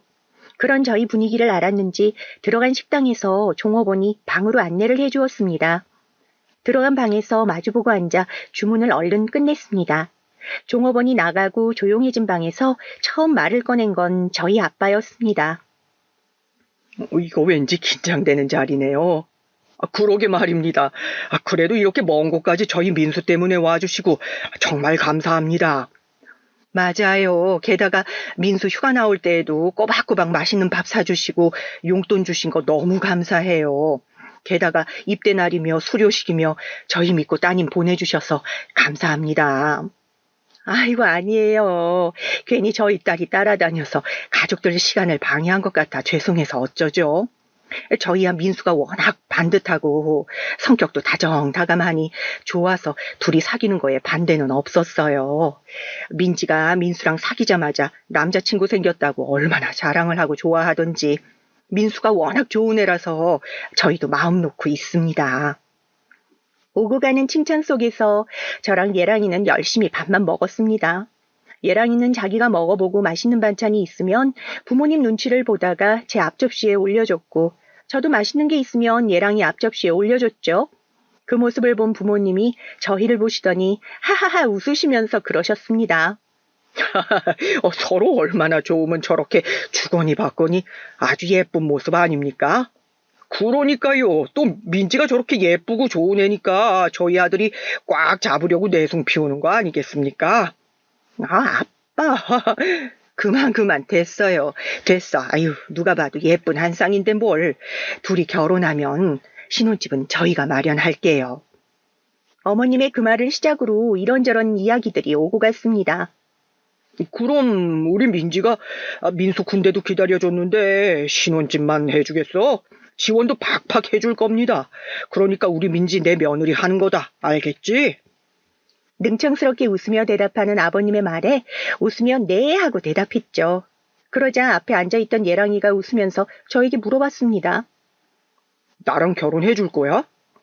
예랑이의 말에 저희 가족과 예랑이 가족 모두 빵 터져서 깔깔거리며 웃었습니다. 그러자 예랑이가 한껏 진지해진 얼굴로 그러더군요.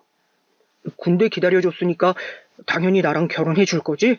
내가 꽃신 신겨줄게. 제가 해야 할 말을 하면서 자리에서 벌떡 일어나더니 계속 들고 있던 쇼핑백을 꺼내 제 앞에 무릎을 꿇고 앉아 언제 준비했는지도 모를 하얀 구두를 보여주더군요. 그 순간 방 안은 정적이 흘렀고 저는 울컥 올라오는 눈물을 참을 수 없더군요. 제가 눈물을 보이자 민수가 일어나서 저를 꼭 안아줬어요. 아이고, 하여튼 우리는 없는 사람 취급이지. 게다가 밥 먹고 있던 민지를 울리면 어떻게 하냐? 아, 왜 그래요? 보기에도 좋구만. 이거 원, 이제 사돈이라고 불러야겠습니다. 사돈. 그러니까요, 사돈. 저렇게 예쁘고 상냥한 며느리가 생겨서 너무 기분이 좋네요. 사돈, 저랑 술 한잔 하실까요? 저도 든든한 사위가 생겨서 너무 좋은데 한잔 합시다. 아빠와 아버님은 서로 잔을 주거니 받거니 하시면서 만취하실 때까지 술을 드셨고 운전이 어렵다는 판단으로 저희는 급하게 가까운 호텔을 빌렸습니다. 서로 각자 부모님을 모시고 들어가 잠을 자고 그 다음날 해장까지 시원하게 하고 돌아갔죠. 그날 예랑이에게 받은 하얀 구두는 저희 웨딩 슈즈로 쓰려고 한 번도 신지 않고 밖에 나가지 않고 아껴놨습니다. 혹시 먼지라도 앉을까봐 매일매일 꺼내서 닦고 발에 잘 어울리는지 한번 신어보고는 쭉 아껴놨죠. 시간이 흐르고 저는 졸업을 하고 예랑이는 복학을 했습니다. 제가 졸업 전에 운이 좋게 취업이 되어서 취업계를 냈죠. 사실 예랑이랑 같이 학교를 다니고 싶은 욕심이 있었지만 취업하게 된 회사가 제가 꼭 가고 싶었던 곳이라서 결국 캠퍼스 커플의 낭만을 버리고 취업을 선택했죠. 오히려 잘 됐어. 나도 얼른 졸업해서 돈 열심히 모을게. 우리 결혼하려면 돈 많이 모아야지. 그리고 사실 난 너가 좀 멋져. 내 여자친구가 이렇게 멋진 사람이라는 걸 동네방네 소문내고 싶은데 꼭꼭 참는 중이야. 에이, 그게 뭐야. 그래도 응원해줘서 고마워. 나 열심히 일 다닐게. 오빠도 학교 열심히 다니고 우리 조금은 힘들어질 수 있지만 서로 힘내자. 알겠지? 민민 커플 파이팅이야. 회사는 생각보다 많이 힘들었습니다. 신입이고 하니 모르는 것도 많고 사수가 잘 알려줘도 뒤돌면 까먹고 욕먹는 매일매일이었죠. 내가 이렇게 바보 같았나 하는 자괴감도 많이 들었지만 그래도 꿋꿋하게 이겨내려고 노력했습니다. 예랑이도 다시 시작하는 대학 생활에 정신이 없는 건 마찬가지였습니다. 그래도 저희는 최소한 주말에는 만나려고 노력했죠. 회사는 어때? 아직도 김대리가 너 힘들게 해? 물론 내가 잘못해서 그러는 건 맞지만 조금만 알려주면 할 수 있는데 그냥 자료 하나 주고 이것저것 하세요 이렇게 해. 와, 진짜 나빴다. 아니, 신입인데 그렇게 알려주는 게 맞아? 사수라는 사람이 그렇게 하는데 회사에서는 아무 말도 안 해? 아, 우리 민지 힘들어서 어떡해. 그러는 오빠는 그 교양 교수님 과제 너무 많이 내주잖아. 안 힘들어? 아니, 교양이고 전공이고 교수님들 진짜 이상해. 오빠가 자기 수업만 듣는 것도 아닌데 무슨 과제를 그렇게 많이 내줘? 미주알 고주알 예랑이에게 이런저런 이야기를 털어내면 평일 동안 회사 일하며 쌓였던 피로가 싹 녹아내리는 기분이었습니다. 예랑이 역시 다르지 않았죠. 물론 직장인과 대학생이라서 서로 시간이 맞지 않으면 2주, 3주 못 보는 날도 있었지만 크게 걱정이 되진 않았습니다. 서로에 대한 믿음이 있었거든요. 시간은 빠르게 흘러 예랑이가 졸업반에 올라가게 되었습니다. 예랑이는 제가 있는 회사뿐만 아니라 다양한 회사에 지원을 했지만 운이 나빴는지 모두 떨어져 버렸습니다. 한참을 고민에 빠진 예랑이는 이렇게 된 거 외국에 나가서 스펙을 쌓고 오겠다고 저한테도 같이 갔다 오자며 워킹홀리데이를 권유했습니다. 물론 너는 회사에 다니고 있어서 고민이 될 테지만 한번 다녀오면 세상을 보는 눈도 더 커지고 인맥도 쌓을 수 있을 거야. 나랑 같이 가는 건 어때? 일단 권해줘서 고마워, 오빠. 그런데 생각할 시간이 좀 필요할 것 같아. 사실 회사에 막 입사했을 때 예랑이가 이런 권유를 해줬다면 저는 회사를 그만두고 흔쾌히 따라갔을 거예요. 하지만 이제 막 회사에서도 인정받기 시작했고 처음 맡은 큰 프로젝트도 성공해서 승진하고 싶은 욕심에 선뜻 예랑이를 따라간다고 할 수 없었습니다. 제가 고민하는 사이 예랑이는 워킹홀리데이를 차근차근 준비하기 시작했습니다. 어디로 갈지도 꼼꼼히 알아보고 비자나 체류 기간 동안 살집 같은 것을 알아보면서 제가 따라간다고 하면 본인이 준비를 다 할 테니 몸만 오라는 말도 빼지 않았죠. 열심히 준비하는 예랑이를 따라가야 할지, 이곳에 남아 있어야 할지 고민을 하면서 방에서 술을 마시고 있는데 방문이 벌컥 열리더니 엄마가 들어오셨습니다. 어휴, 무슨 술을 이렇게 마셨어? 뭔데? 무슨 고민을 그렇게 해? 잠기가 밝은 엄마 때문에 주방이 아닌 방에서 마시고 있었던 건데 화장실을 갔다가 제 방문 틈으로 새어나가는 불빛에 제가 불을 켜고 자는 줄 알고 들어오셨던 거죠. 그런데 제가 술을 마시고 있으니 뭔가 고민이 있어서 이런다는 걸 바로 알아보신 것 같았습니다. 별거 아니야. 그냥 나 혼자 생각할 것들이 있어서 그래. 아이고, 퍽도 별일이 아니겠다. 자기 아빠 닮아서 술은 입에도 안 되는 애가 술을 마시고 있는데 그게 별일 아니야? 아, 뭔데? 엄마한테만 털어놔봐. 아이 참. 진짜 별거 아니야. 그냥 생각할 게 있어서 그래. 그럼 더더욱 엄마한테 말해야지. 엄마가 너보다 20년은 더 살았는데 삶의 지혜는 너보다 엄마가 더 많이 가지고 있다. 너스레를 떨며 말하는 엄마에게 결국 가지고 있던 고민을 털어놨습니다. 사실 나랑 오빠 사귄 지 반년도 안 됐는데 군대 가고 오빠 복학하자마자 나는 취업계 내서 회사 다니고 하느라 만나는 시간 깨케야 주말뿐이었잖아. 그래서 그런지 제대로 연애하고 있다는 느낌이 없었거든.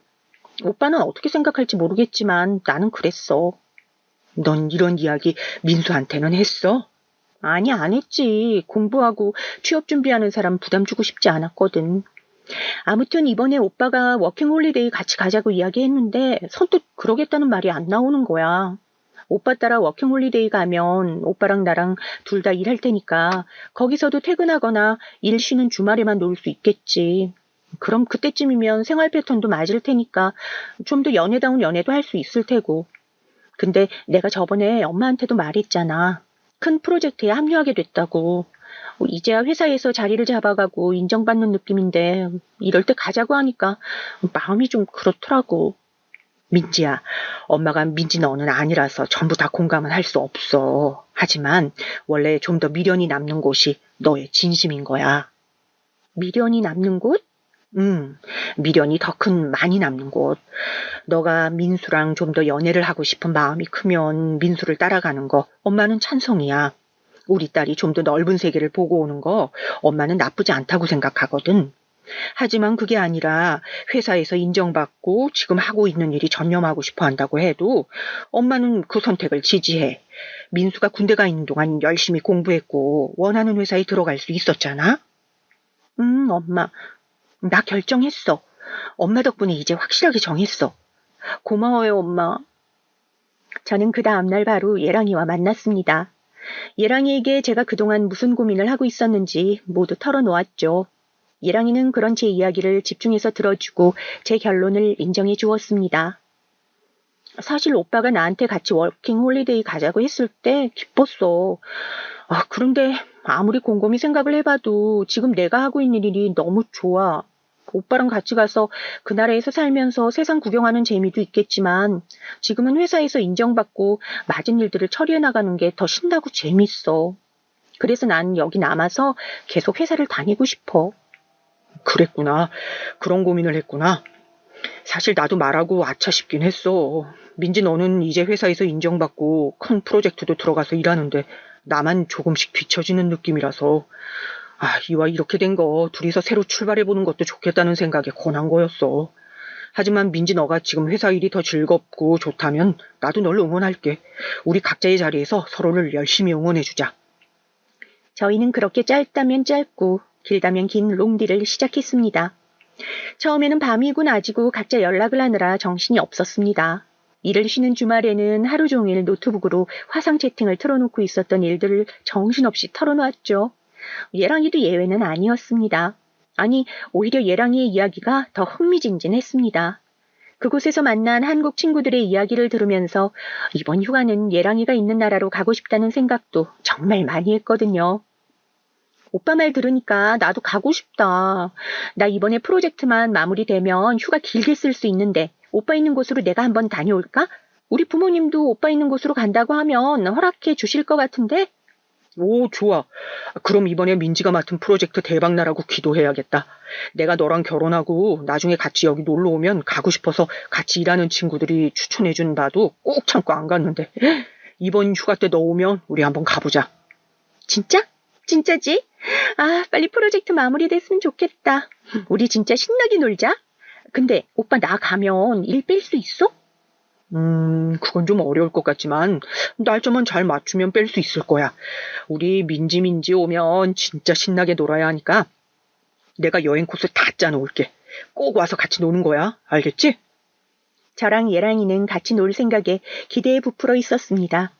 예랑이는 제가 거기까지 비행기 타고 가는 거니까 다른 건 다 자기가 결제하겠다면서 이것저것 알아보고 예약 가능한 것들은 이것저것 예약하더군요.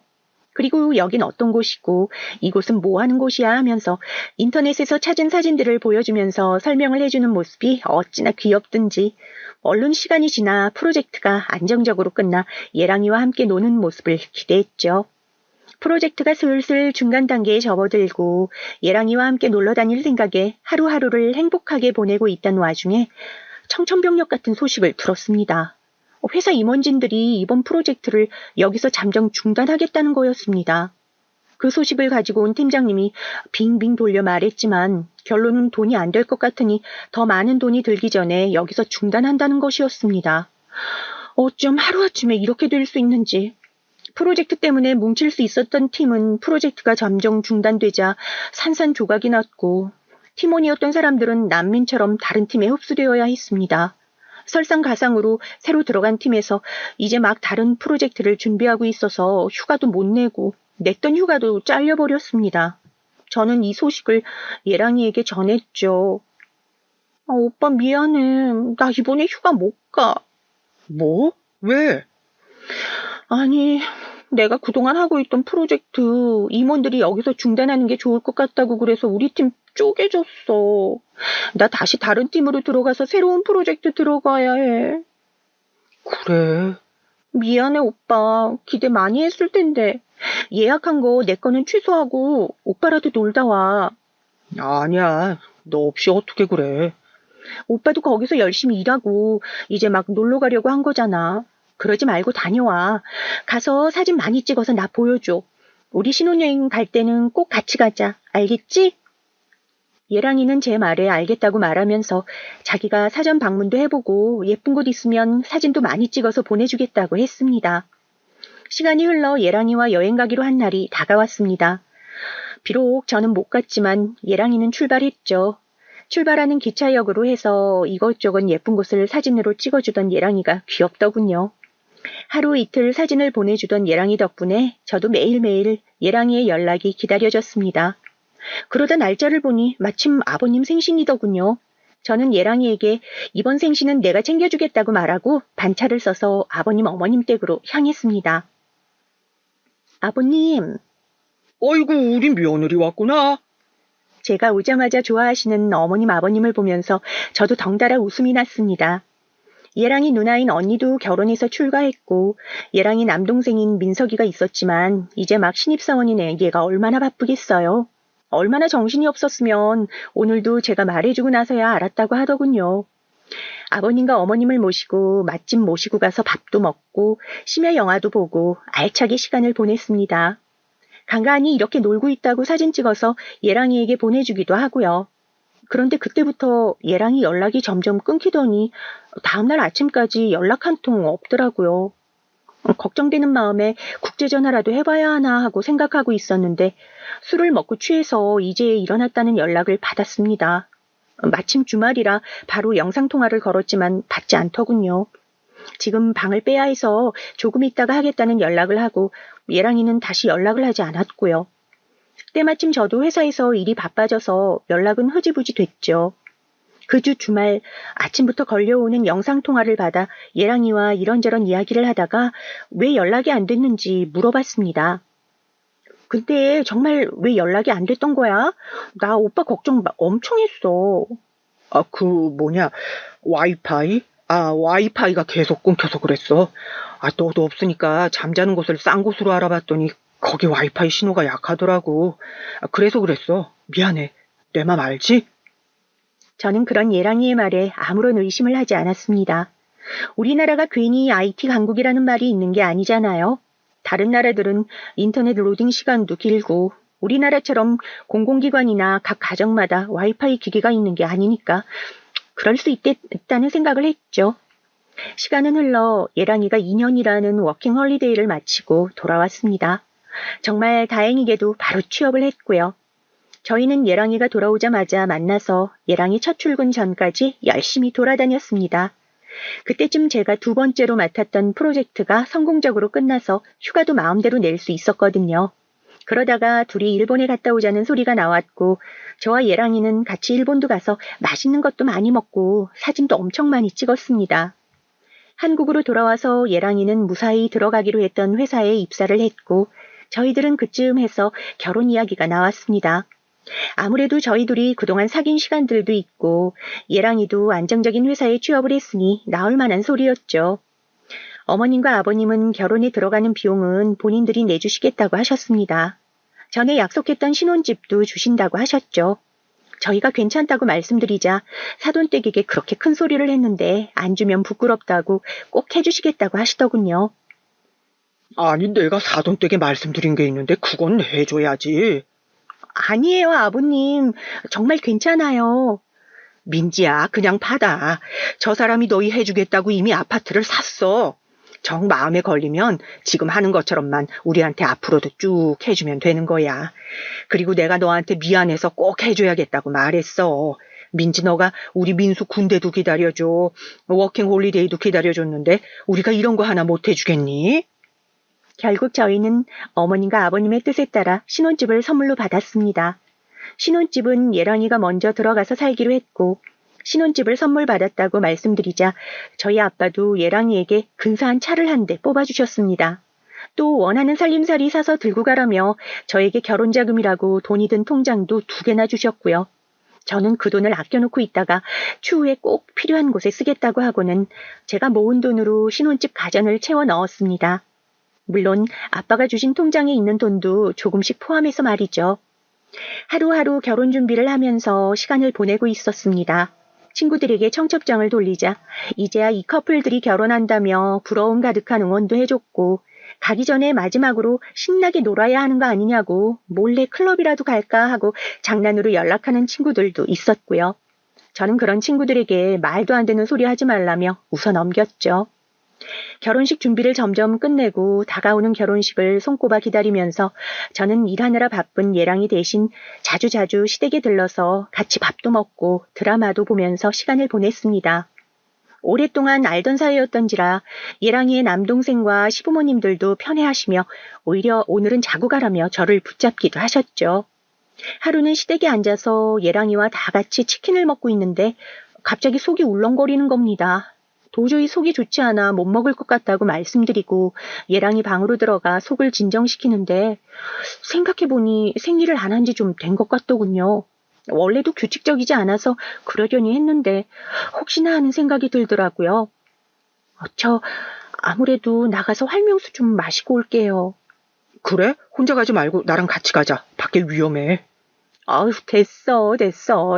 내가 애기도 아니고 걱정 말고 치킨 더 먹어. 저는 활명수라도 사 먹고 오겠다고 말씀드리고 편의점으로 향했습니다.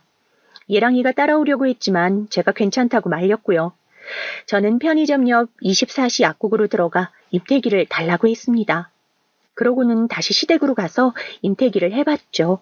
원래는 아침에 일어나서 하는 게 제일 정확하다고 하지만 괜히 급한 마음이 들어서 얼른 해봤죠. 20분 정도 기다리자 완전한 두 줄이 뜨더군요. 세상에 경사는 겹으로 온다고 하더니 아기 천사가 저에게 온 거죠. 이 기쁜 소식을 당장이라도 알려드리고 싶었지만 초기에는 자연스럽게 아이가 유산되기도 한다는 것을 읽고 안정기가 되기 전까지는 말씀드리지 않기로 했습니다. 시간이 흘러 결혼식 날이 성큼 다가왔습니다. 바쁜 하루하루를 보냈더니 이제는 좀 빨리 결혼식을 끝내고 싶다는 생각도 들더군요. 그래서 살던 자취집을 정리하고 친정으로 돌아가서 엄마 아빠에게 어린 양도 실컷 피우고 괜히 엄마한테 달라붙어 애교도 부리면서 결혼하는 딸을 보낼 아빠와 엄마의 허전함을 좀 채워드렸죠. 결혼 하루 전날 반차를 쓰고 엄마 옆에서 한껏 재롱을 부리고 있는데 얘랑이 누나와 남동생, 저희 본가가 아파트인데 그 아파트 상가 건물에 있는 카페라고 하시더군요. 무슨 일인가 싶어 서둘러 내려갔죠. 카페에 들어가서 음료를 시킬 때까지 두 사람은 아무 말도 안 하고 있다가 갑자기 언니가 제 손을 꽉 잡더니 말씀하시더군요. 너무 놀라지 말고 들어. 알겠지? 그래요, 누나. 사실 말할까 말까 우리도 엄청 고민했어요. 이건 우리 부모님에게도 비밀이라서 두 분께 말하면 분명 두 분 기절하실 거야. 왜요? 무슨 일인데 그래요? 민수 오빠 무슨 사고 쳤어요? 교통사고 이런 거? 아니, 교통사고보다 더 큰 사고. 네? 그럼 얼른 오빠 찾아가 봐야 하는 거 아니에요? 뭔 일인데요? 왜요? 누나, 우선 이거 먼저 봐봐요. 얘랑이 남동생이 보여준 사진에는 예쁘장하게 생긴 여성 외국인과 이제 막 태어나서 100일은 간신히 지난 것 같아 보이는 작은 아기가 있었습니다. 혼혈인지 안고 있던 여성과 머리카락 색은 달랐지만 이목구비가 비슷해 보였죠. 이게 뭔데? 제가 아무것도 모르고 멀뚱멀뚱 언니와 남동생인 민석이를 보자 민석이가 에라 모르겠다 하는 얼굴로 자기가 그동안 찾았다며 말을 해주더군요. 형이 워킹 홀리데이 간다고 갔을 때 거기서 만난 여자랑 생긴 아들이래. 뭐? 순식간에 모든 것이 와르르 무너진다는 느낌을 아실까요? 처음에는 부정했지만 언니와 민석이의 말을 들으면 들을수록 심장이 빨리 뛰는 느낌이었습니다. 쿵쿵거리는 심장과 울렁거리는 속에 비틀비틀 자리에서 일어나서 카페를 나가려고 했지만 이내 털썩하고 쓰러져 버렸죠. 일어나려고 팔과 다리에 아무리 힘을 줘도 부들거리기만 할 뿐 제 마음대로 움직여지지 않았습니다. 그 순간 배가 무지막지하게 아파오더군요. 소리도 지르지 못할 정도로 아파오는 배를 붙잡고 울먹이다가 정신을 잃었습니다. 다시 눈을 뜨니 병원이었습니다. 소독약 냄새와 함께 흰 천장이 보였습니다. 누워있던 몸을 일으키자 여전히 배가 아팠습니다. 제가 깨어나자 옆에 있던 언니가 간호사를 부르러 갔고 민석이는 고개를 푹 숙이고 미안하다고 사과만 하더군요. 곧이어 병실로 들어온 의사 선생님은 아이가 유산됐다고 조심스럽게 말씀해 주셨습니다. 초기이기도 했고 쓰러질 때의 충격이 결정적인 원인인 것 같다고 말씀해 주셨죠. 저는 그저 고개만 끄덕였고 곧이어 병실로 들어온 엄마 아빠에게 민석이와 언니를 그만 보내달라고 이야기했습니다. 언니와 민석이는 끝까지 미안하다고 말하며 병실을 나섰고요. 당장 내일 결혼해야 할 제가 병원에 누워있으니 결혼은 연기했습니다. 아무것도 모르는 예랑이가 지금이라도 병원에 찾아오겠다고 했지만 저는 그러지 말고 내일 아침에 오라고 했고요. 할 말도 있다고 해뒀습니다. 저는 민석이에게 따로 연락을 해서 그 사진의 출처를 물었습니다. 일 때문에 노트북을 써야 하는데 자기 노트북은 회사에 두고 와서 예랑이의 노트북을 빌렸다고 하더군요. 일을 끝내고 아무 생각 없이 사진첩에 들어가서 외국에 나가 찍은 사진들을 구경하다가 발견했다고 했습니다. 처음에는 그냥 거기서 사귄 친구인가 보다 하고 생각했는데 뒤로 가면 갈수록 그 여자의 사진이 점점 늘어나더니 배가 점점 나오다가 만삭 사진까지 있었다고 하더군요. 저는 그 이야기를 가만히 듣다가 민석이에게 사진을 보내달라고 했습니다. 제가 보고 쓰러졌던 사진을 말이죠. 민석이는 잠시 조용해지더니 바로 제 핸드폰으로 사진을 보내줬습니다. 다음날 아침 예랑이가 병실로 들어왔습니다.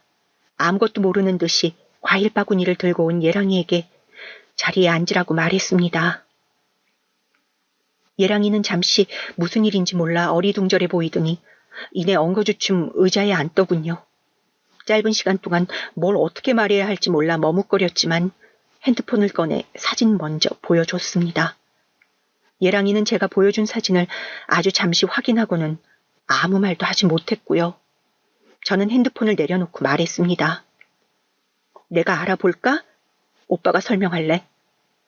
제 말에 예랑이는 체념한 듯 고개를 푹 숙이더니 미안하다고 사과만 하더군요. 그런 사과 필요 없으니까 어떻게 된 건지 사실대로 다 말해. 그때 너 오기로 하고 못 왔었잖아. 그때 나 혼자 여행하면서 우연히 만났어. 그날 밤에 술 왕창 먹고 다음날 일어나 봤더니 그 뒤로 서로 통하는 게 많아서 친하게 지내다가 집세 아껴보자는 핑계로 같이 살게 됐고 그러다가 나랑 결혼은 왜 하려고 한 거야? 당연히 결혼은 너랑 해야지. 우리가 그동안 함께한 세월이 얼마인데.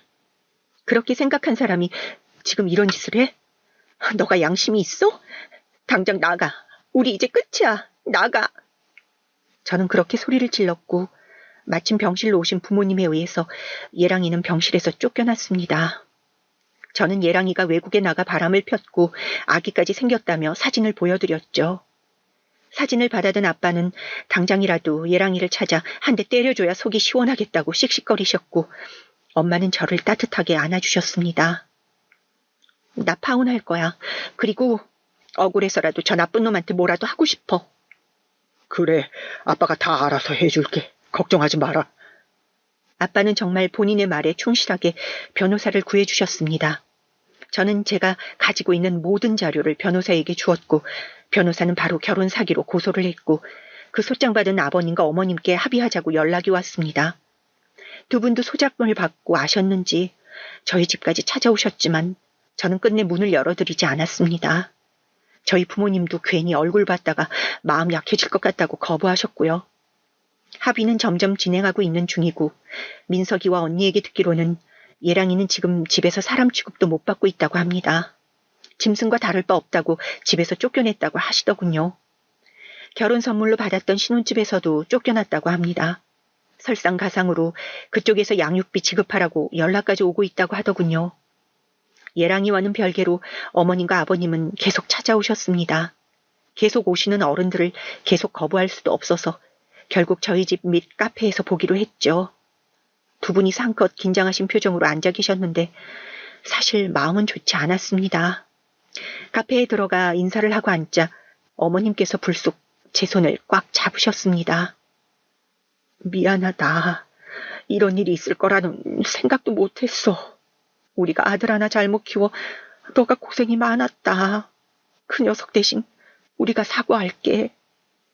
미안해, 민지야. 우리 며느리, 아니 민지야. 그동안 그 못난 놈 사랑해줘서 고마웠다. 그런 놈 좋다고 우리한테까지 잘해준 너니까 앞으로도 잘 살 거라고 생각해. 너희 쪽에서 얼마를 부르든 맞춰주마. 아들 잘못 키운 값이니까 얼마든지 원하는 만큼 부르렴. 두 분은 이렇게 말씀하시고는 이 말을 전해주고 싶으셨다고 하시면서 자리에서 일어나셨습니다. 저는 두 분이 가시는 걸 배웅해주고 집으로 올라왔고요. 아버님과 어머님께서 해주신 이야기를 엄마와 아빠에게 전해드리자 아빠는 담배를 피우러 내려가시고 엄마는 저를 안아 다독여 주실 뿐이었습니다. 두 분의 뜻을 변호사에게도 전달했고 적당한 선에서 마무리하기로 했습니다. 예식장 예약 비용과 아빠가 예랑이에게 사주셨던 찻값 그리고 신혼집을 채운 가전용품과 약간의 정신적 피해 보상금에 합의를 했습니다.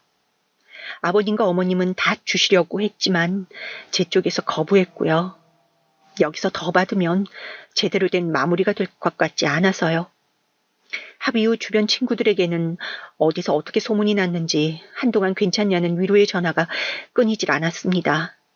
저는 다니고 있던 회사를 퇴사하고 전화기도 끄고 집에서만 틀어박혀 살았습니다. 아주 오랫동안 함께했던 사람에게 받은 상처가 생각보다 더 크더라고요. 저희 엄마와 아빠는 그런 제가 걱정이 됐는지 산 좋고 물 좋은 곳으로 놀러 가자고 했지만 아직은 혼자 있는 시간이 더 필요하다고 말씀드렸죠. 얼마 전에 예랑이가 한번 찾아왔습니다. 카페에서 기다리고 있겠다고 말해서 돌아가라고 이야기했는데 마지막으로 얼굴 한 번만 보고 가겠다고 해서 아빠와 함께 카페로 갔었습니다. 아빠는 탐탁지 않아 하셨지만 예랑이와 제가 함께 해온 세월이 있으니 이해를 해주셨습니다. 카페에서 만난 예랑이는 마지막 기억보다 더 수척해져 있었습니다. 제 얼굴을 한번 보고는 고개만 푹 숙이고 미안하다는 말만 계속 하더라고요. 아빠는 그런 예랑이를 보더니 저를 데리고 집에 가셨고요. 아빠는 아무래도 불안하다면서 이사 가야겠다고 부동산을 알아보시더라고요. 아빠는 이사 준비로 바쁜 하루를 보내고 계시지만 저는 이제 집에서 좀 나와 산책도 다니고 친구들도 조금씩 만나면서 다시 예전으로 돌아가는 느낌입니다. 가끔씩 얘랑이 생각이 한 번씩 떠오르고는 하지만 이내 떨쳐내려고 더 열심히 노력하고 있어요. 이렇게 사연을 쓴 이유도 그 노력 중 하나예요. 글을 쓰면서 이런저런 추억들도 생각나고 내가 너무 바보 같았던 건 아닐까 하는 생각도 들었습니다. 엄마에게 이런 고민을 털어놨더니 엄마가 그러시더군요. 원래 인간은 그렇게 성장하는 거야. 너랑 민수가 오랜 기간 연애를 했지만 이런 일이 일어날 줄 알고 했겠어? 앞에 닥칠 위기가 무서워서 나아가지 못하면 그냥 그런 인간밖에 안 되는 거란다. 그리고 이런 일이 생기면 뭐 어떠니? 요즘은 100세 시대라는데 엄마랑 아빠가 100살 넘어서까지 살아볼 테니까 언제든지 힘든 일 생기면 지금처럼 엄마 아빠한테 물어보면 되는 거야. 그러니까 실패하는 게 무서워서 도전도 하지 않는다는 건 비겁한 거야. 한번 부딪혀봐. 엄마 아빠가 들어줄게. 엄마의 말씀대로 이곳에 털어놓으니까 조금은 마음이 진정되는 것 같아요. 이렇게 또 한 걸음 나아갔으면 하는 마음이랍니다. 제 글 읽어주셔서 감사합니다.